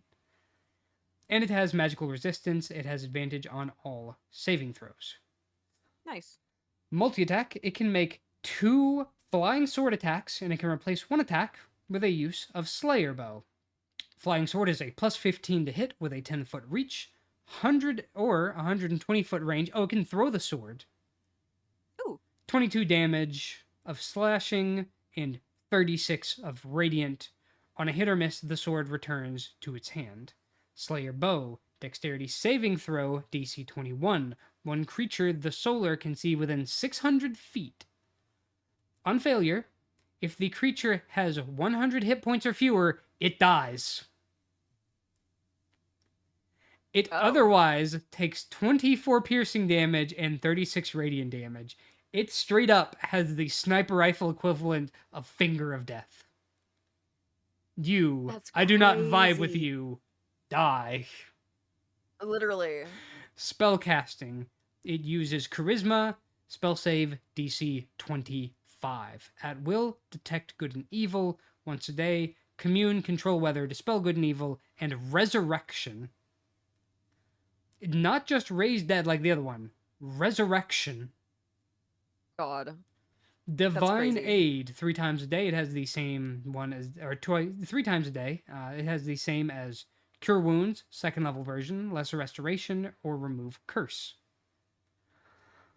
Legendary actions. Oh God. Of course. Blinding Gaze. Constitution save throw DC 25. One creature the Solaire can see within 120 feet. On a failure, they are blinded for 1 minute. On a failure or success, the Solar can't take this action again until the start of its next turn. Radiant Teleport.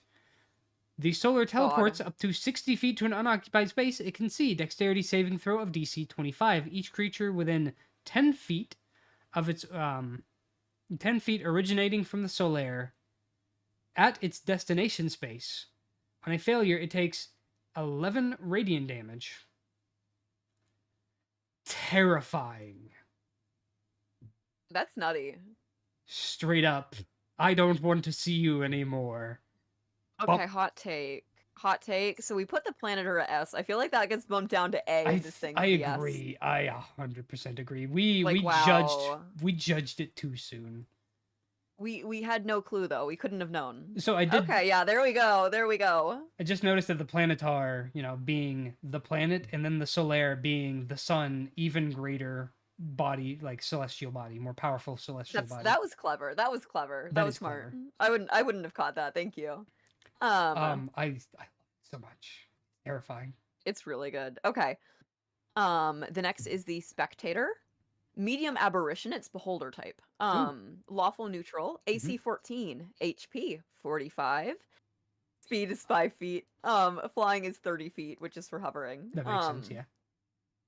Skills is Perception +6, and it is immune to both Prone and Exhaustion.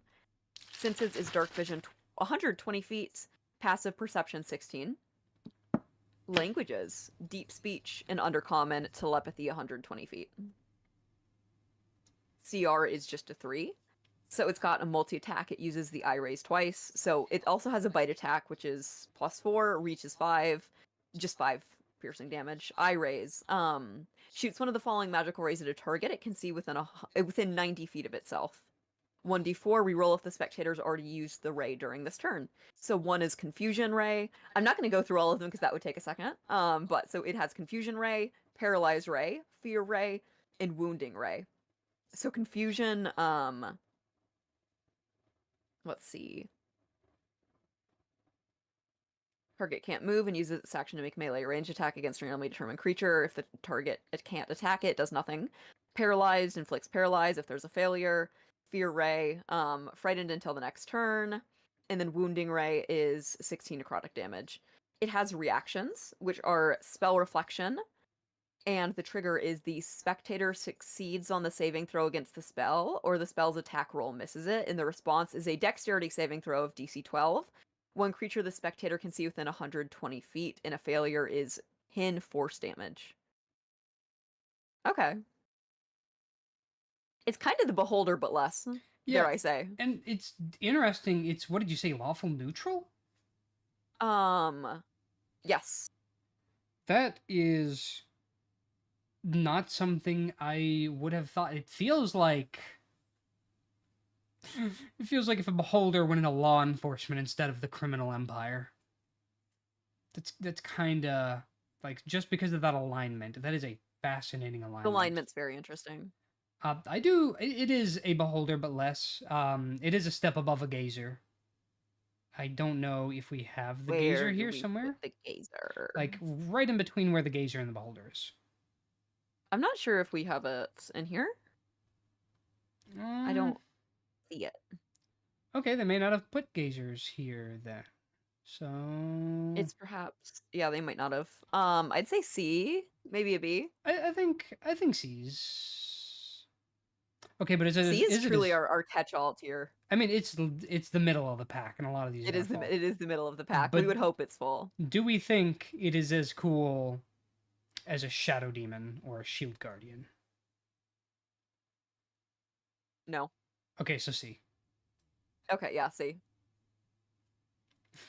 Let's Tempe with see. We have. the Is it giant just side lead. Spectre next?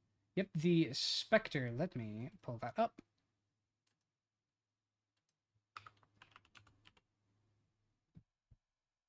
Oh, we have a Spectre and a Spector Oh, interesting. with like an O. No, that's a Spectator. Never mind. I just misread. Spectre, a medium undead, chaotic evil, armor class 12, hit points 22, with a walking speed of 30 and a hover speed of 50. Decently quick. Resistance. Oh boy. Acid, bludgeoning, cold, fire, lightning, piercing, slashing, and thunder. Immunities. Necrotic, poison, charmed, exhausted, grappled, paralyzed, petrified, poisoned, prone, restrained, or unconscious. 60-foot dark vision, 10 passive perception of 10. Languages, understands common plus one other language but can't speak. Incorporeal movement, the Spectre can move through one creature and object as if it were difficult terrain. It takes 5 force damage if it ends its turn inside the object.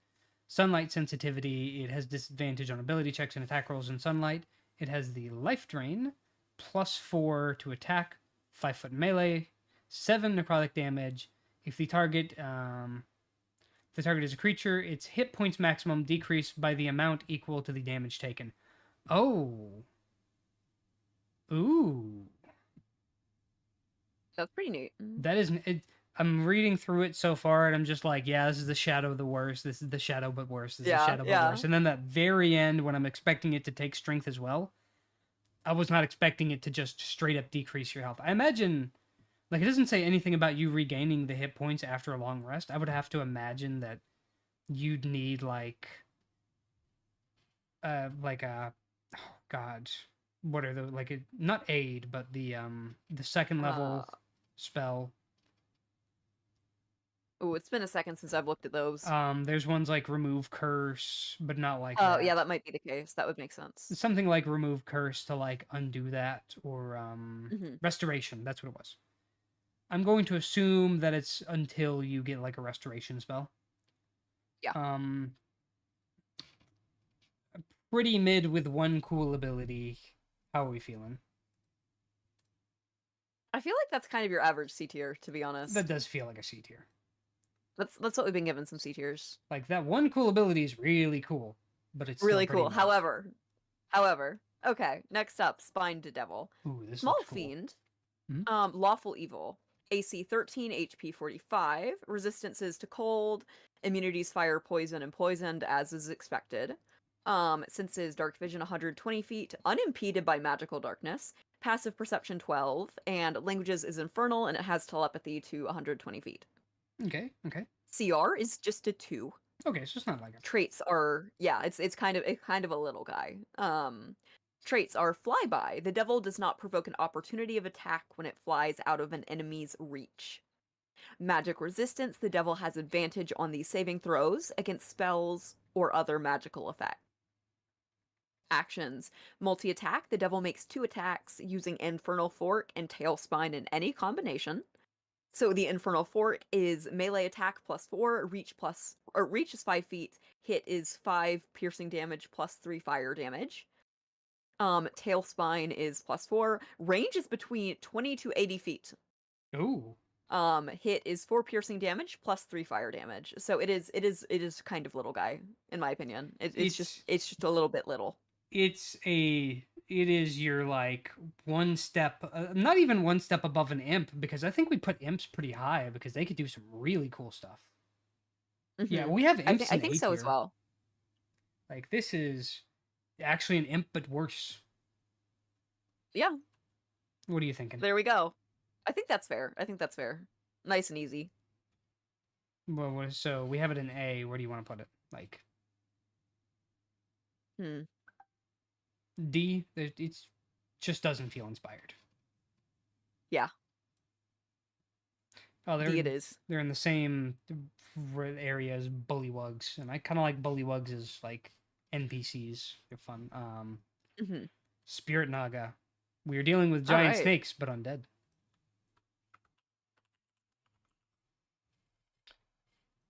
Spirit Naga. We are looking at a large fiend. Oh, correction. It's a devil. Chaotic evil. Oh, no, it's a demon. Spirit Naga? Okay. All right. It is not a devil. Why not? It is a demon. Alrighty then. Armor class 17, hit points 135, speed 40, so it's a decently good fight. Strength 18, dexterity 17, con 14, intelligence 16, wisdom 15, charisma 16. It is smart and capable. It's immune to being poisoned, taking poison damage, or being charmed. It has a dark vision of 60 feet with a passive perception of 12. It knows abyssal and common with a CR rating of 8. Fiendish Restoration. If it dies, the Naga returns to life in 1d6 days and regains all of its hit points.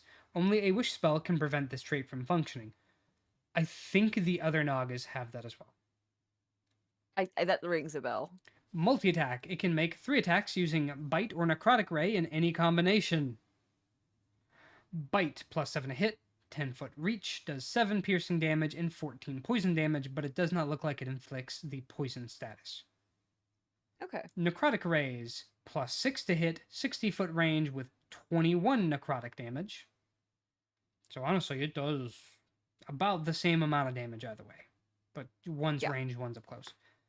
Spellcasting. The Naga can cast one of the following spells requiring no somatic or material components and using intelligence as the spellcasting. Oh, it's an intelligence-based caster. At will, detect magic, mage hand, minor illusion, and water breathing. Twice a day, detect thoughts, dimension door, hold person, and lightning bolt.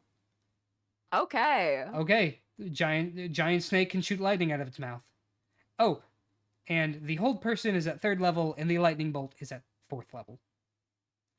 Its habitats are the planar of the lower planes and the underdark. Okay. Again, I don't think there's anything special about it. I think it's just a solid all-around beast. I agree. Is that a C? I think that's a C. C's been collecting them. I think we just have a C feeling day. It's true. Okay. The next one is the Sturge, and it's giving very little guy. Literally, it is tiny monstrosity, which is cute of it. I don't know. It's unaligned. It has an AC of 13. HP is only 5. Its speed is 10 feet. Flying is 40 feet. Senses are dark vision for 60 feet. Passive perception 9. No languages. Its CR is just like an 8. Its actions. Proboscis. Melee attack plus 5. Reach is 5 feet. Hit is 6 piercing damage, and the Sturge attaches to the target. While attached, the Sturge can't make proboscis attacks, and the target takes 5 necrotic damage at the start of each of the Sturge's turns. It can detach itself by spending 5 feet of its movement, and the target or a creature within 5 feet of it can detach it as an action. And that is it. It is a little guy, literally and metaphorically. It is monstrosity mosquito. Yeah. I mean, honestly, I think giant mosquitoes would be far more fun. It'd probably still end up in, where did we put all the giant monsters? C tier? D tier? E tier for giants. Oh yeah, if we put them all in E tier. I think with giant mosquitoes it would kind of be different because mosquitoes are a terrifying concept, just super tiny. And then if you make it like large, that is horrifying. Are we feeling it's fun, but it's so little guy. It doesn't have much going on. Do we think it is as cool as a spine devil? No. Okay, E tier. Yeah, like sorry, little guy. I think you're like charming, but I think that's it. Hey, this one's gonna be easy. Stone giant. We're gonna put it with all the other giants because they're all the fucking same. Where do they have them? We have them. It looks like we have the fire giant in B tier. We have the hill giant in C tier. Oh, did we actually stop and consider them individually? God, did we? We I don't know if we gotta get through this. We gotta get through this. I Roll the think... dice. Roll the dice. Okay, I'll just do a quick look and see if there's anything that I think is. I'm not gonna Stand read it out, all okay. out. I'm just going to take a look at it. Just do a skim. Okay, I'll look at the next one. Good armor class, solid hit points, but of course a giant. Good strength, greater than a hill giant. I don't think as good as a fire giant. It's got a stone club. It can toss boulders. It can deflect missiles. Interesting. I think it's cooler than a heal giant, so we can put it like at B tier where we put the fire giant. Okay. That's suitable. Next is the stone golem. Stone golem. I literally just had stone pull up. Go ahead. Okay, let me pull it up. Oh, thank you for the hydrate in there. Stone golem. Large construct, unaligned. AC is 18, HP is 220. So I got close. Speed is 30 feet. Immunities is poison, psychic, charmed, exhausted, frightened, paralyzed, petrified, poisoned. Whew. Languages understands common plus 2 other languages, but it cannot speak. 120 feet dark vision, passive perception 10, CR 10. Immutable form, cannot shapeshift. Magic resistance, has advantage against saving throws against spells or other effects. Got a multi-attack, it makes 2 attacks using slam or first bolts in any combination. Slam is plus 10, reaches 5 feet, bludgeoning damage plus 9, force damage. Force bolt is plus 9, range is 120 feet. Hit is 22 force damage. And then bonus actions, slow. The golem casts the slow spell requiring no spell components and using constitution. And then, so that is 5 to 6 recharge. So, it's a golem. Do we just want to put up with the other golems in B tier? Sure. Okay, so next one, I looked at it. Storm giant. We have another giant. I think it's in A tier though because it has actual spell casting and it is like the king of giants. Then yes. I agree then. It is basically the Succubus giant's giant. Is next. Oh, my weakness. What? I didn't say anything. I didn't hear a single thing. Good. They have a whole lot of skills in deception, insight, perception, persuasion, and stealth. Resistance to cold, fire, poison, psychic. Dark vision of 60 feet with a 15 passive perception. Abyssal, common, infernal, and telepathy of up to 60 feet. 15 armor class, 71 hit points. Fly speed of 60 and a normal speed, walking speed of 30. It is a neutral evil medium fiend. Okay. Oh, and the succubus also has an incubus form. It can swap between being an incubus and a succubus on a long rest. Oh, interesting. Nice. Multi-attack. Can make 1 fiendish touch attack and use charm or draining kiss. Fiendish is a +7 to hit, 5-foot reach, 16 psychic damage. The charm casts dominate person, 8th level version. No spell components required, using charisma as the spellcasting ability, DC 15 save. Okay. Draining kiss. Constitution saving throw, DC 15. One creature charmed by the succubus within 5 feet. On a failure, it takes 13 psychic damage. On a success, it takes half. Failure or save, the target's hit points maximum reduced by the amount equal to the damage taken. And it can shapeshift into resemble a medium or small humanoid and back into its true form as a bonus action. Its in-game statistics are the same in either form, except its fly speed is only available in its true form. Any equipment it's wearing or carrying isn't transformed. Okay. This has potential to be interesting, especially if it charms a teammate. Oh, true. I think that can change it. It is a very iconic monster. It is like the like devil of lust.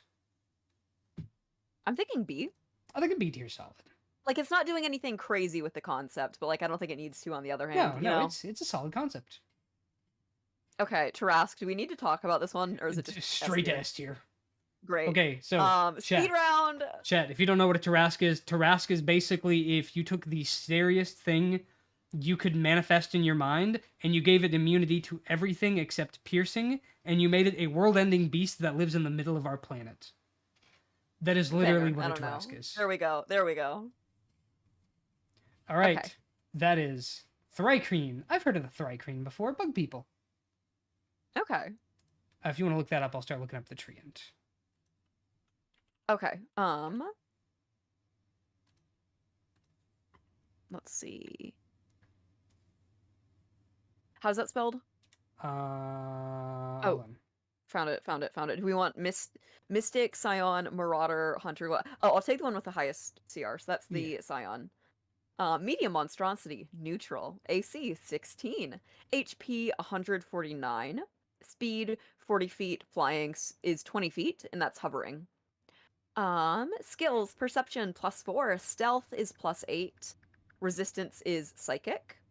Senses are dark vision 60 feet and passive perception 14. Languages 3 Kreen. Telepathy 120 feet. CR is an 8.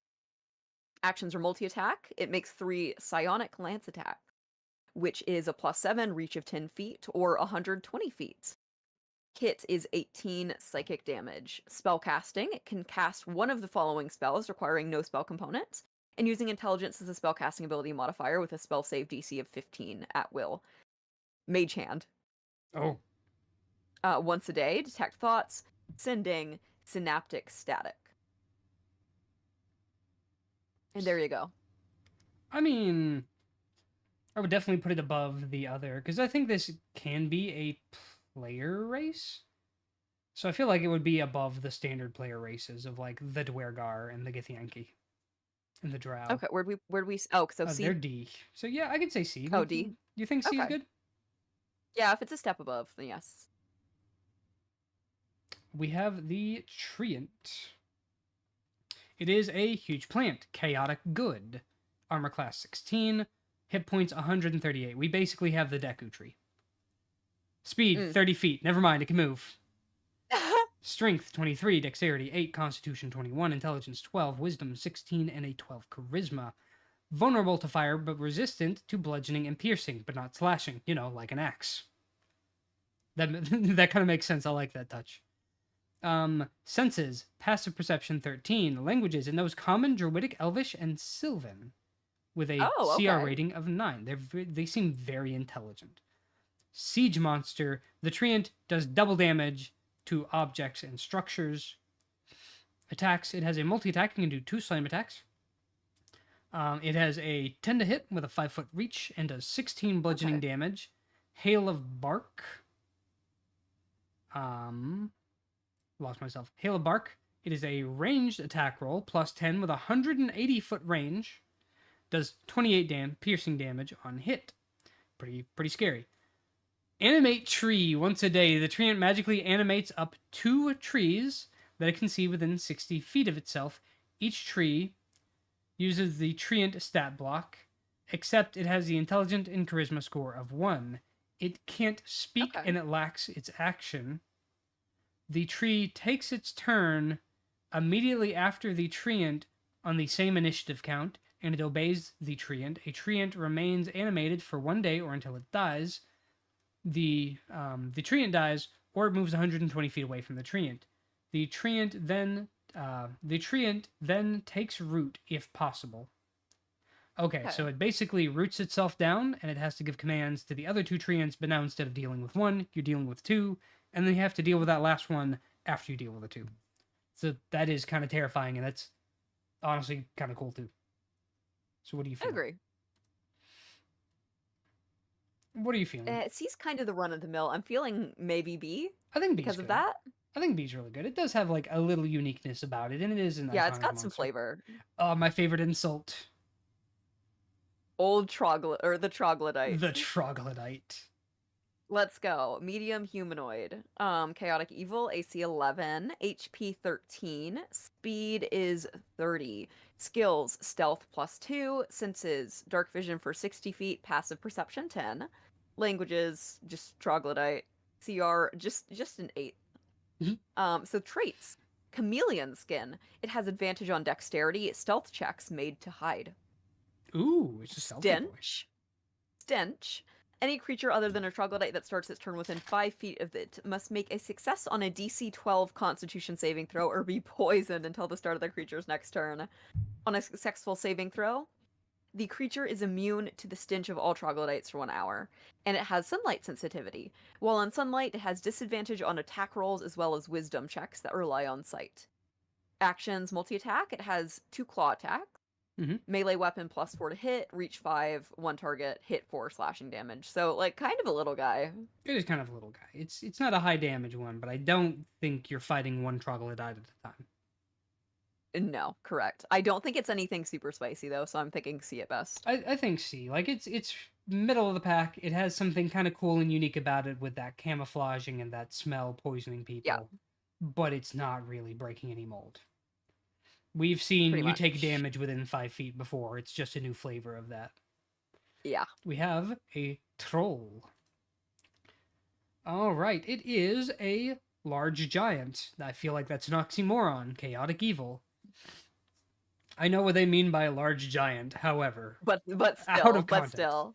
Armor class 15, hit points 94, speed 30 feet, 18 strength. It's not as strong as most giants. Dexterity 13, constitution 20, intelligence 7, wisdom 9, charisma 7. It has a perception of +5, dark vision of 60 feet, and a passive perception of 15, so it's a little hard to sneak up on. Loathsome limbs 4 times a day. The troll ends any turn bloodied and took +15 slashing damage during that turn. One of the troll's limbs is severed, falls into the troll space, and becomes a troll limb. The limb acts independently after the troll's turn. The troll has a 1 exhaustion level for each missing limb, and it grows replacement limbs the next time it regains hit points. Regeneration. The troll regains 15 hit points at the start of each of its turn. If the troll takes acid damage, acid or fire damage, it doesn't function on the troll's next turn.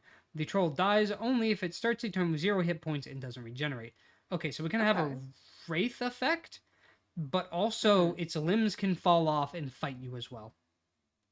That's pretty neat, I will say. That is gonna. It's hyper specific, but if you've never fought a troll and then the barbarian hits it with the axe, surprise. It would be. It's like, oh, you cut its arms off, and then the arm gets up. You thought that would work, didn't you? You thought you were clever. Multi-attack. The troll can use 3 rends, which is a +7 to hit, 10-foot reach, and it does 11 slashing damage. The bonus action, charge. The troll can move up to half its speed straight towards an enemy it can see. It is habitat in the Arctic forest, hills, mountains, swamp, and underdark, so it's got a wide variety. Mm-hmm. I honestly... it's got enough to be B? I think it's... Yeah, no, I think it's enough to be B. Like, it can stand on its own as a giant, even if it's not, like, as giant as a giant, or, like, as tough as a giant. I agree. Okay, what's the next one? The next one is a Ultraloth. Let me pull it up. Okay, let's go. Oh. Medium Fiend, Yugoloth, Neutral Evil, AC 19, Ooh. HP 221. God Speed is 30 feet, flying 60 feet, which is hover. Skills are Deception, Perception, and Stealth. Deception +9, Perception +7, Stealth +8. Resistances, Cold, Fire, Lightning. Immunities, Acid and Poison, Charmed, Frightened, Poisoned. Senses are True Sight for 120 feet. Goddamn. Passive Perception 17. Goddamn. Languages, Abyssal and Infernal, with Telepathy for 120 feet. CR is a reasonable 13, which earned. Fair, yeah. Traits. Fiendish Restoration, if it dies outside Gehenna. We've seen this before. New body, we get it. Magic Resistance. The Ultraloth has advantage on saving throws against spells and other magical effects. Okay. And then it has multi-attack. It uses Hypnotic Gaze and makes 2 Mercurial Whip attacks. So Mercurial Whip, +9, reaches 15 feet, hit is 25 force damage, and it can teleport the target up to 10 feet to an unoccupied space that it can see that isn't in the air. It can just teleport you. Also have... Mm-hmm. It just teleports you. So it can do that twice. And then it has Hypnotic Gaze, Wisdom saving throw DC 17, each creature in a 30-foot cone. Failure, 10 psychic damage, and the target has the stun condition. Success, the target is immune to the Ultra Lost Hypnotic Gaze for 24 hours. So you either fail or you pass. Oh yeah. It has spell casting. It casts one of the following spells requiring no material component at an intelligence as the spell saving ability. Spell saving DC 17. At will, alter self, clairvoyance, and detect magic, and then once a day, dimension door, fireball, level 5, and wall of fire. It does have a bonus action. Just in case you thought we were done, it does have a Mhm. bonus action. But wait, Fiendish there's more. Guile, recharge. Yeah, recharge, 4 to 6. It casts Dispel Magic, Invisibility, Misty Step, or Suggestion, requiring no material components, and using the same spellcasting ability as spellcasting. There you go.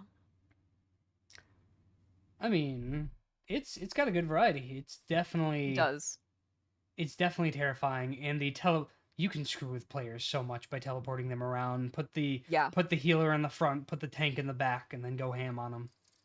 I agree. I think it's memorable enough for a B tier. I think it's memorable enough for B tier, and thank you for the hydrate bunny. All right, I have pulled up the next one, and the next one is honestly a little fun, but I don't think anything crazy. The Umber Hulk. Large monstrosity, chaotic evil, armor class 18, hit points 93. It doesn't have a lot of meat behind it, but it's got a thick shell. Strength 20, dexterity 13, constitution 16, intelligence 9, wisdom 10, charisma 10, 30-foot walk speed with a 20-foot burrow. It's got dark vision up to 120 feet and a tremor sense of 60 feet with a passive perception of 10. Tunneler. The Umber Hulk can burrow through solid rock at half of its burrowing speed and leave a 10-foot diameter tunnel in its wake.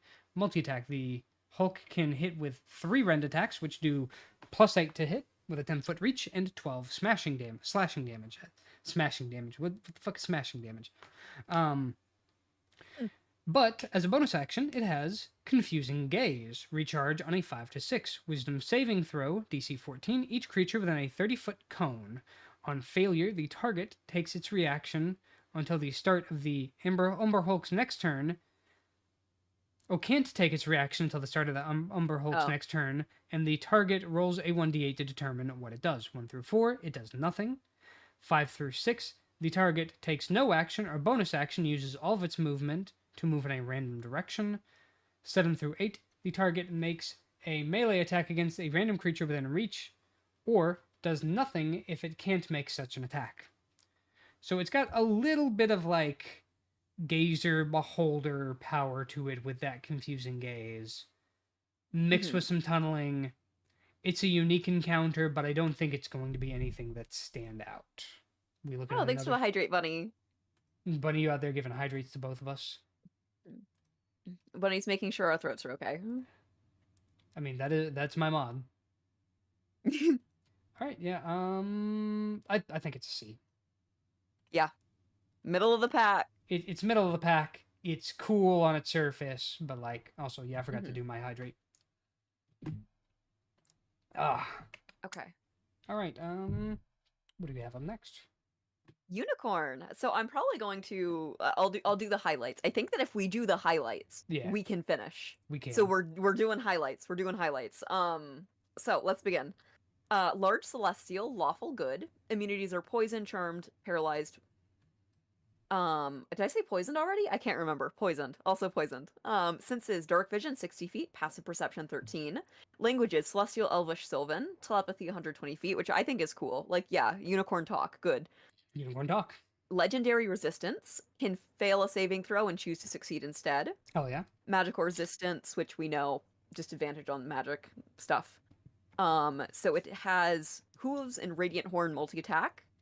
Hooves are just hooves. Hooves. Stomp. Yeah, radiant horn does just radiant damage. And then it can cast spells. It can detect good and evil. And it has druidcraft. And then once a day, calm emotions, dispel evil and good, entangle, pass without a trace, word of recall. It has a bonus action as the unicorn's blessing, 3 a day, touches another creature with its horn, and casts cure wounds or lesser restoration on that creature, using the same spellcasting ability as spellcasting. It has legendary actions and regional effects. You gotta bear with me. Highlight is still long for this one. It has charging horn, moves up to half its speed without provoking opportunity attack, makes 1 radiant horn attack. Shimmering Shield targets itself or one creature can see within 60 feet. Target gains 10 temporary hit points and its AC increases by 2 till the end of the unicorn's next turn. It can't take this action again until the start of its next turn. And then regional effects. Region containing a unicorn's lair is changed by its presence, creating the following effects: obscuring foliage. Unicorn and its allies have advantage on dexterity stealth checks while within 1 mile of the lair, which is very generous. Oh god dang, yeah. Positive energy. Whenever a creature within a mile of the lair regains hit points, it regains the maximum amount of hit points possible. Additionally, the effects of curses are suppressed within 1 mile of the lair. If the unicorn dies or moves its lair elsewhere, these effects end immediately. I like it a lot. I think it adds a lot of it's very in does. line with regular unicorn stuff, but it's got a lot to do. It Like- could be like a decent enemy if it's helping protect other people, but it can also be a really good ally. Like you expect dragons to have the lair's ability, and the lair actions. You don't expect the Mhm. unicorn to. Yeah, I like it. I'm thinking A or S. I'm thinking S. It's a unicorn. Like It is a unicorn. I'm it's charmed. it's got a lot of unique abilities to it as well. It's iconic. It's powerful, and it's true. just a lovely beast. The next one is a vampire spawn. We're doing the vampires now. Yay for me. I love Yay. vampires. I would have never guessed with you and your vampire the I masquerade. know, so crazy, so crazy. Small or medium Um, undead. They're neutral evil with an armor class of 16 and a hit point of 90, 30-foot speed, just walking. 16 strength, 16 dexterity, 16 con, 11 intelligence, 10 wisdom, 12 charisma. They have a perception +3 and a stealth of +6, very stealthy. Okay. Resistance of necrotic. They who would have thought the undead is resistant to Crazy. undead band damage. Sense 60-foot dark vision, 30-foot passive perception. It knows common +1 language. It is a CR5. Spider climb. It can climb across any surface. Vampire weakness. Vampires have these weaknesses. They can't enter a residence without being invited in. It can't cross running water, or else it takes 20 acid damage. Stake to the heart. If it is destroyed by a weapon that deals piercing damage, it is driven into the vampire's chest, and the vampire has the incapacitated condition and sunlight. It takes 20 radiant damage at the start of each of its turn. While in sunlight, it has disadvantage on ability roll, attack rolls, and ability checks. It has a multi-attack of claws, does +6, 2 claws, and can use bite. +6 to hit, 5-foot reach, 8 damage. If the target is medium or smaller, it is grappled. It has the grappled condition, escape DC 13 from one of 2 claws. Bite, Constitution saving throw, DC 14. One creature within 5 feet that is willing or that has been grappled, incapacitated, or restrained condition. On a failure, they take 5 piercing damage and 10 necrotic damage. The target's hit points maximum are reduced by an amount equal to the necrotic damage taken, and the vampire regains hit points equal to that amount. And as its bonus action, it can do Deathless Agility. The vampire takes a dash or disengage action as a bonus action. Okay, so fairly standard vampire, I would say. But like, yeah. I feel like C. I feel like C is fine, and you get the honor of doing the true vampire. Thank God. Okay. I would have given it to I you even assume if it was my vampires. turn. Yeah. I feel like it's probably going to be a bit better than vampire spawn. It is long as hell. We will be giving the TLDR as much as I can, although it pains me. Okay, so it's an undead. It's lawful evil. AC is 16. Initiative is +14, which is pretty crazy. God dang. HP is 95. Speed 40 feet, climbing 40 feet. Got that Dracula going on. Skills, perception is 7, stealth is +9. So, there you go. Resistances are necrotic, as with the vampire spawn. Senses, dark vision 120 feet, passive perception 17, which is pretty solid. Languages, common and 2 others. CR 13. And it is worth more EXP in its lair. So it has many traits. It has a legendary resistance, 3 a day or 4 in the lair. Can fail a saving throw and choose to succeed. It has a misty escape. If it drops to 0 hit points outside its resting place, it can use shapeshift to become mist. 0 action required. If it can't use shapeshift, it's destroyed. Can't return to vampire form and must reach its resting place within 2 hours or be destroyed. So basically, lure it far enough from home or beat it in its house. Has the paralyzed condition until it regains any hit points and regains 1 hit point after spending an hour there. So, Spider climb, as with the others. Vampire weakness, it has these weaknesses. Forbiddance, the vampire can't enter residence without an invitation from an occupant. Running water, takes 20 acid damage if it ends its turn in running water, such as a river. Stake to the heart, if it deals piercing damage, is driven into the vampire's heart while the vampire is incapacitated to blah, blah, blah. Blah. If a weapon that deals piercing damage is driven into the vampire's heart while it is incapacitated, in its resting place, the vampire has the paralyzed condition till the weapon is removed. Sunlight, 20 radiant damage if it starts its turn in sunlight. Disadvantage on attack rolls and ability checks. Actions, multi-attack in vampire form only. Makes 2 grave strikes and uses bite. So grave strike is +9, reach of 5. Bludgeoning damage is 8 bludgeoning damage plus 7 necrotic damage. If the target is a large or smaller creature, it has the grappled condition. Which is not. I guess large is okay. Like that's fair. That's gonna catch most player characters, but certainly not all of them. Bite, bat, or vampire form only. DC 17, one creature within 5 feet that's willing or has grappled, incapacitated, or restrained. Failure is 6 piercing damage plus 13. The target's hit point maximum decreases by an amount equal to the necrotic damage taken, and the vampire gains hit points equal to that amount. So it's got like that leech seed effect. Okay. Let's see. A humanoid reduced to 0 hit points by this damage, and then buried rises the following sunset as a vampire spawn under the vampire's control, which could be a very interesting thing to happen if it were to happen to a PC. That would be, or at least an important NPC either. That could be a very interesting plot moment. Yeah. Bonus actions, Charm, recharge 5 to 6, cast Charm Person requiring no spell components, spell save DC 17, duration is 24 hours. I won't go into all of the charmed stuff, but so shapeshift, if the vampire isn't in sunlight or running water, it can shapeshift into a tiny bat or a medium cloud of mist. Or it returns to its vampire form. Anything it is wearing transforms with it, unlike most transformations that we've seen. While in bat form, it cannot speak. Its game statistics other than size and speed are unchanged. While in mist form, it cannot take any actions, speak, or manipulate objects. It is weightless and can enter an enemy's space and stop there. It has resistance to all damage except damage it takes from sunlight, and then legendary actions. Uses 3 or 4 in its lair. Immediately after another creature's turn, the vampire can expand a use to take one of the following actions. The vampire regains all expanded uses at the start of each of its turns. God dang. Beguile. Yeah, Beguile. The vampire casts Command, requiring no spell components, using Charisma, spell save DC 17. Can't take this action again until the start of its next turn, or Deathless Strike. Moves up to half its speed to make 1 Grave Strike attack. So, regional effects. It's worked by its presence, creates the following effects. Children of Night. Vampire exerts influence over the animals in its domain. From dusk until dawn, medium or smaller beasts have charmed condition within 1 mile of the lair.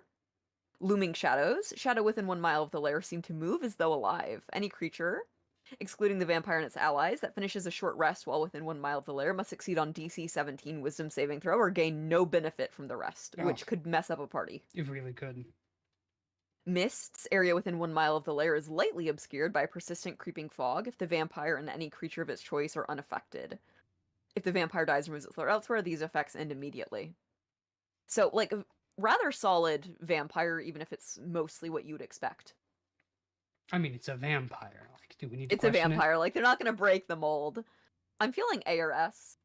I think S. Like, it is an iconic It is. monster. It's true.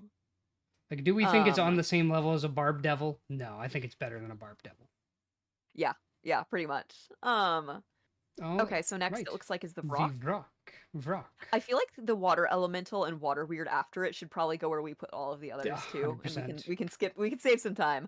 I feel like all of the were creatures besides the werewolf should go on the same tier too, with the werewolf below, because it's just a werewolf. It's a werewolf. Large Anyway, fiend, so let's demon. do the Vrock and we'll get to those. Chaotic Evil with an armor class of 15, hit points of 152, so it's a fairly tough one. Okay, 40-foot nice. walk with a 60-foot fly.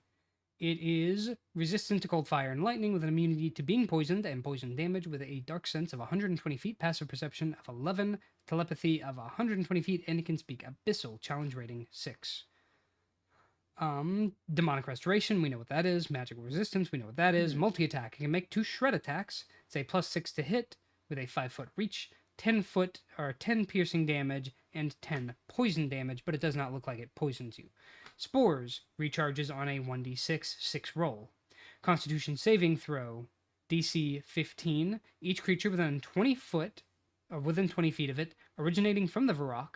On a failure, they have the poison condition and repeat the save at the start of each of its turn, ending the effect on it when they succeed. While poisoned, the creature takes 5 poison damage at the start of each of its turns. Emptying a flask of holy water on the target ends the effect early. Stunning Screech once a day. It can make force everyone to make a Constitution saving throw DC 15. Each creature within a 20 foot, within 20 feet. They keep using that word, so I'm just gonna. They 20, do. Within a 20 feet of the originating from the Varrock, demons succeed automatically. On a failure, it takes 10 thunder damage, and the target has the stun condition until the end of the Varrock's next turn. Mm-hmm. I mean, the poisoning's kind of cool, but other than that, I agree. it's a pretty standard demon. C. I think C. There's nothing wrong C. with it. Yeah. Okay, so where do the other elementals go? Okay, so I think D they for were- water elemental. Yeah. I'm just gonna And put then it- do we have another weird I've on there? never heard of it. Do we want to glance at it real quick, or do we want to save some time and assume it's in the same category? We can both give it a quick glance and see if we think it's anything special. Okay. I feel like I've used them at one point.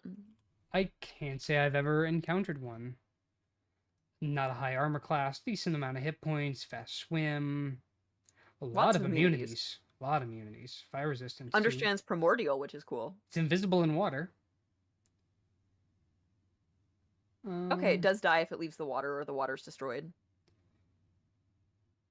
Target is medium. Honestly, I feel like that's at least a C, to be honest. That's got some neat stuff going on. It does have It's some neat nothing stuff. crazy to fight, but like it's neat.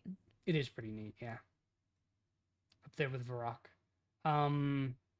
Just beware of the werebears there. Where did we put the one that we thought was kind of cool? I think we put it at like B tier, maybe?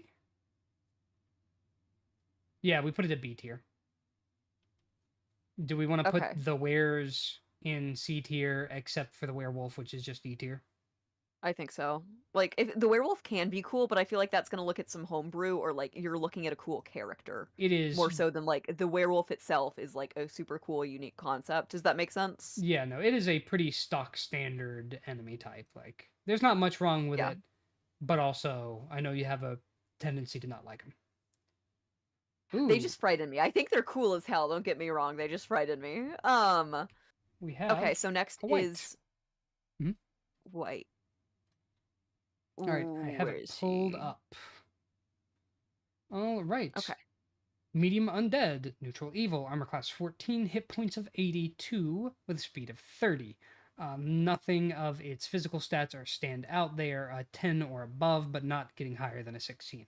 Perception of +3, stealth of +4, with a necrotic resistance and immunity being poisoned, exhausted, or taking poison damage, starting with studded leather armor. It has dark sense of 60 feet with a passive perception of 13. It has one common language plus one other language. It has sunlight sensitivity, meaning it has disadvantage on ability checks and saving or attack rolls. Multi-attack, the white has 2 attacks using necrotic sword or necrotic bow. In any combination, it can replace one of these attacks to use life drain. The necrotic sword is a +4 to hit with a 5-foot reach, 6 damage of slashing, and 4 of necrotic.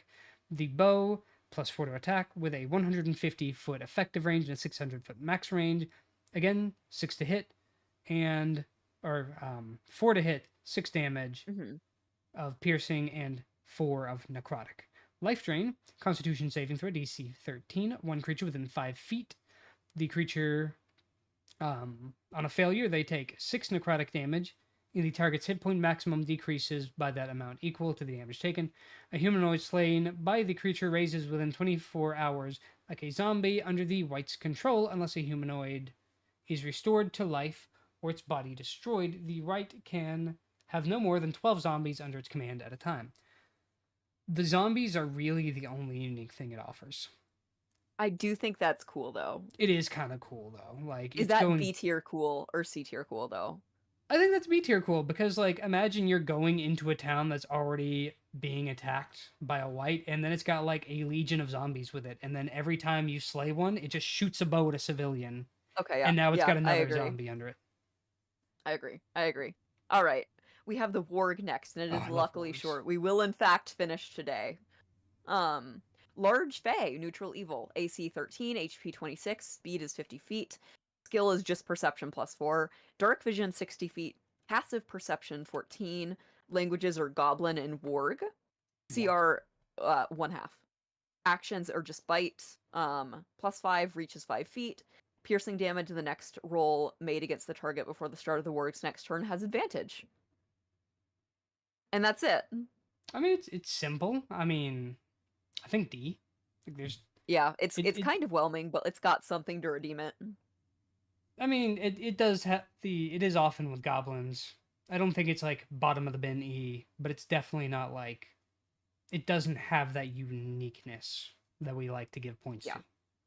All I right, agree. we have the Wraith, small or medium undead, neutral evil, armor class 13, hit points of 68, of 67, walk of 5 feet. It just kind of shambles, but it can hover for 60.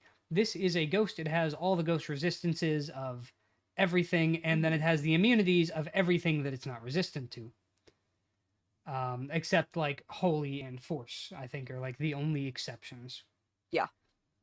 60-foot dark vision and a passive perception of 12, and it knows a common language plus 2 other languages.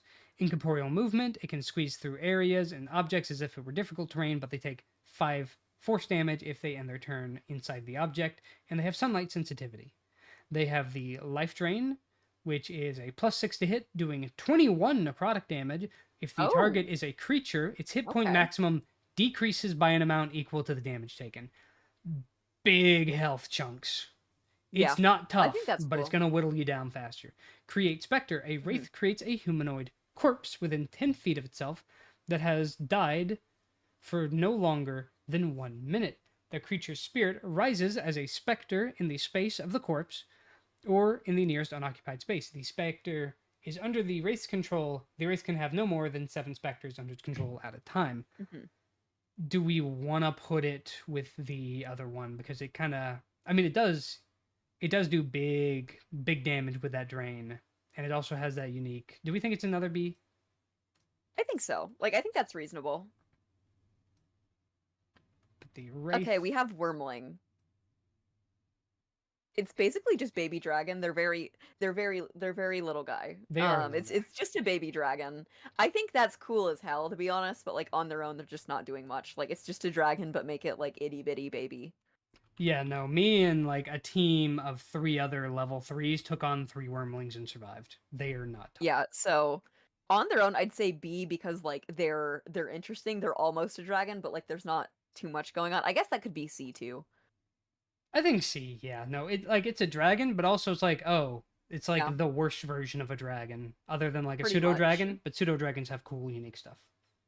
Yeah. Okay, we have Wyvern next. All right, wyverns. Large dragons unaligned, armor class 14 with 127 hit points. It is definitely a smaller, weaker dragon.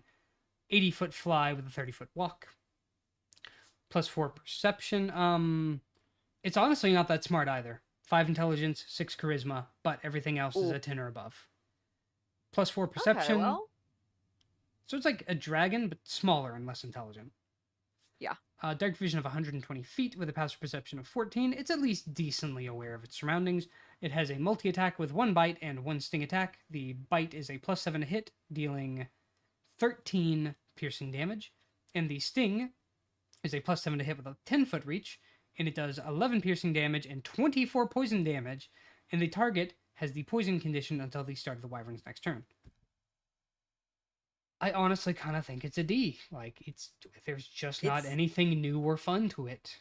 it hurts me because I think wyverns are cool as hell, but yeah, it's not doing much. They Like they could have done, they kind of did you wyverns know. dirty in D&D.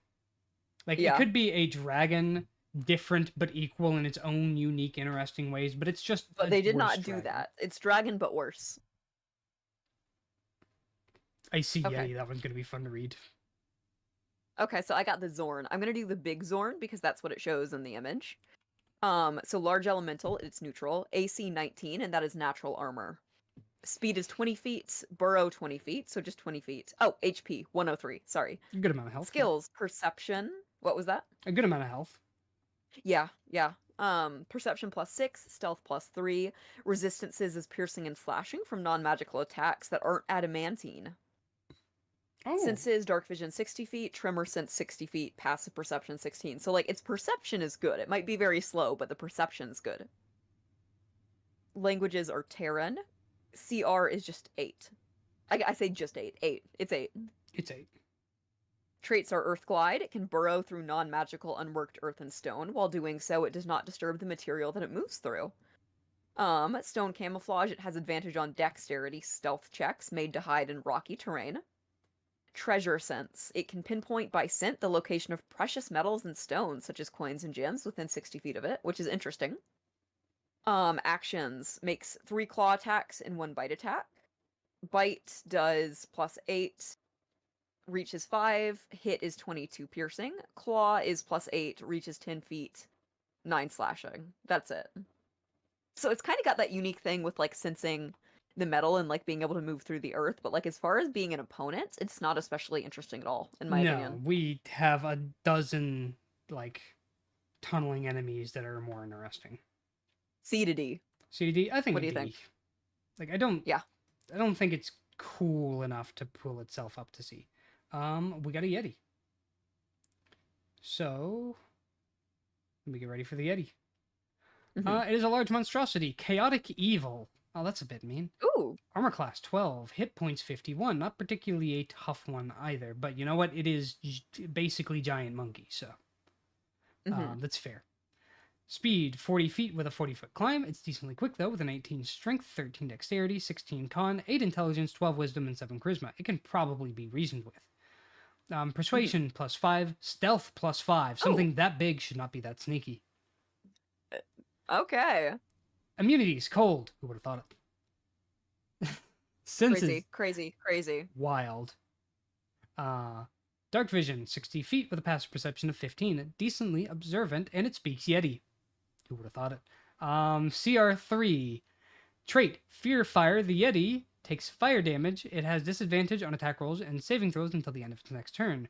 Multi-attack. The Yeti can use its Chilling Gaze and make 2 attacks using Claw or Ice Throw in any combination.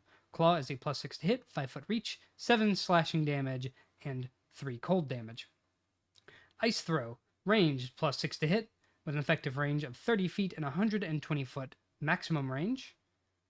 It is 6 bludgeoning damage and 2 cold damage.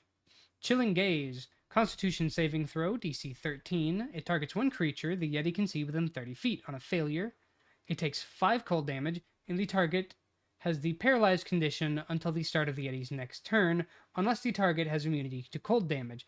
On a success, the target is immune to the Chilling Gaze of all Yetis, but not of abominable Yetis for 1 hour.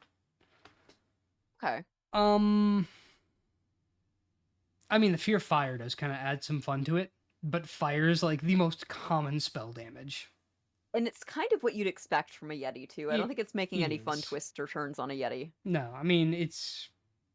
Honestly, I would think it'd have more health, but now that I really think about it, I'm like, there's not much magical about it. It's giant. It's giant snow ape. Yeah. C? I think C. It doesn't do anything wrong, but it really doesn't do anything right. It's just okay. good. I agree. We got the Yoklol, something like that. Medium Fiend, it's a demon. AC 15, HP 53, speed is 30 feet, climbing is 30 feet. Skills are Deception +11 and Insight +6, so this is something that could bargain with you. I suppose you could bargain with it. Because it knows Abyssal, Elvish, and Undercommon, which is a pretty good spread, to be honest. It really is. As far as being able to talk to somebody in your party. So you got resistances for cold, fire, lightning. Immunities are poison and poisoned. Senses dark vision 120 feet. Passive perception is 12. Traits are demonic restoration. If it dies outside the abyss, we know what happens. It comes back. We get it. Magic resistance. It has advantage on saving throws against spells and other magical effects. Spider climb. Can climb difficult surfaces. And then Web Walker, it ignores movement restricted caused by webs. So it has multi-attacks. It makes 2 Caustic Lash attacks and can use spell casting to cast Web or Dominate Person, if available. So Caustic Lash is +8, reaches 10 feet, or range 120 feet. So that's pretty wide. Mm-hmm. Hit is range. 5, acid damage. Spell casting, it casts one of the following spells, no material components needed. Use Charisma spellcasting, spell save DC 15. At will is Detect Thoughts, Gaseous Form, and Web. And once a day, Dominate Person. Bonus action is Shapeshift. Shapeshifts into a medium humanoid or medium spider and can turn back into its true form. Game statistics are the same in each form. Any equipment it's wearing is not transformed. Reactions. Okay, we're almost done.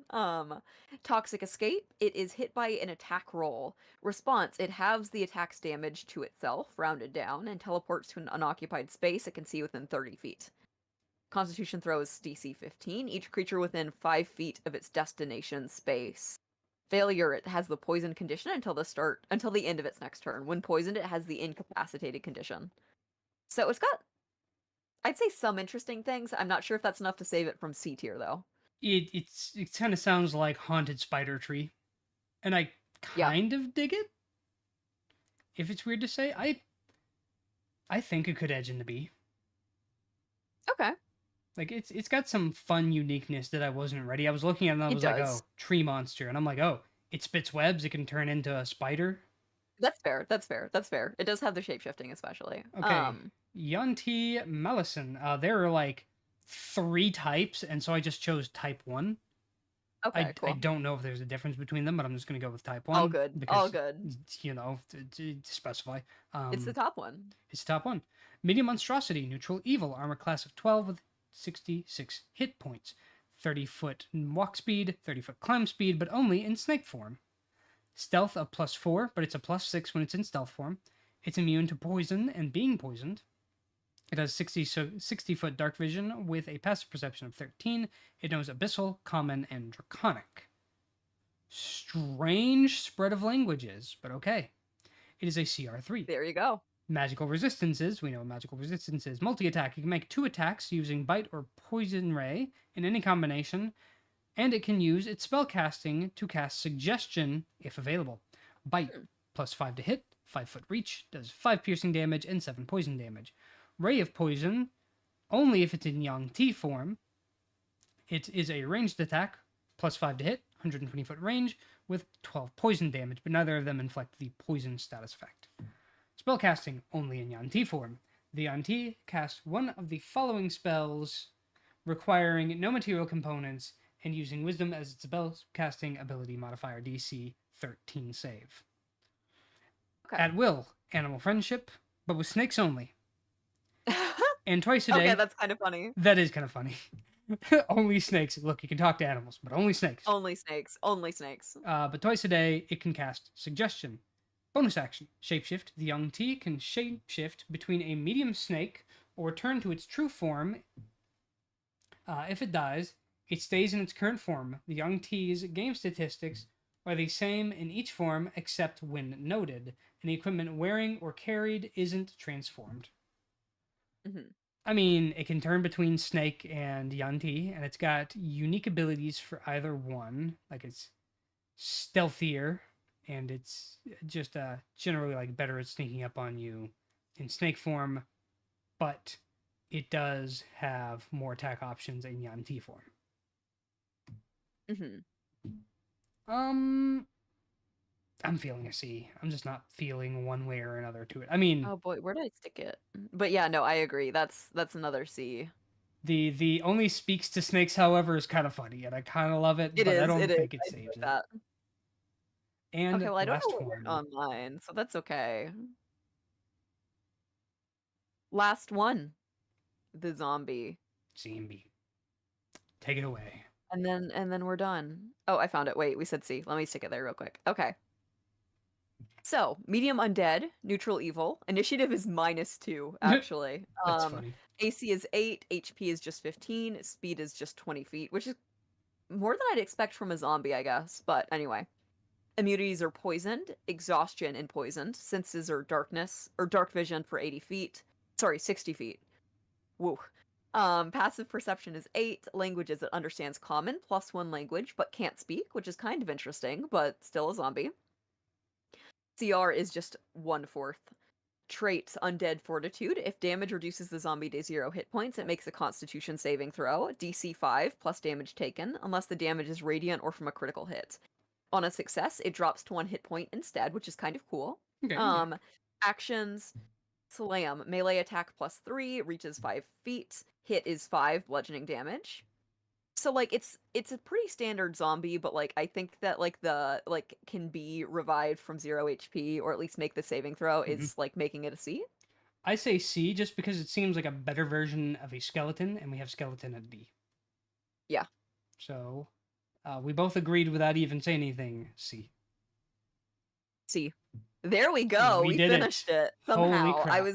I didn't think we would. I didn't think But either. whew. I'm going to. Okay, I guess it's time to wrap up then. Yeah, Remy, this has been fun. I'm glad that we finally got to wrap it up. Thank you everybody so much who like came to hang out and like chat and listen to us ramble about D&D Dumb stuff. monsters. Do you have anything else to say? Not much because we are about to, let me save it, raid out to someone. We'll just see who's streaming, see what friends I got, and see who could probably use a little bit more, some companionship.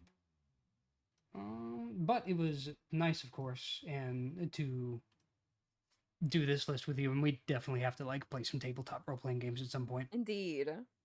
I mean, you can teach me Vampire the Masquerade. Ooh.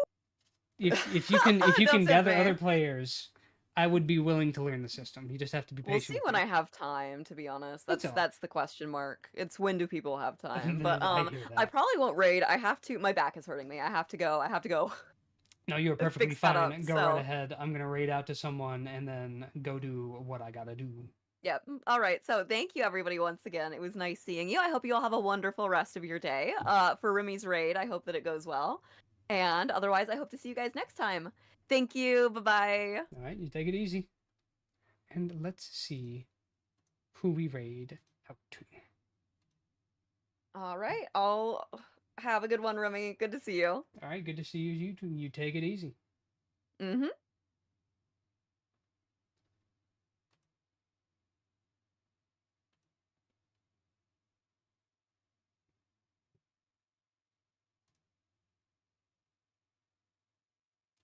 Let's see. Let us see.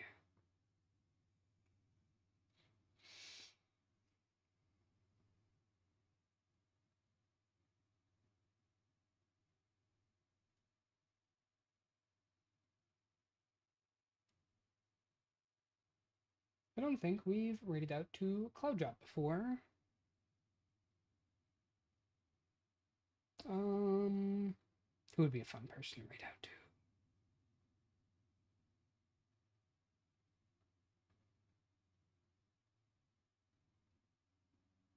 Let's raid out to Muse. I don't think we've raided out to Muse before.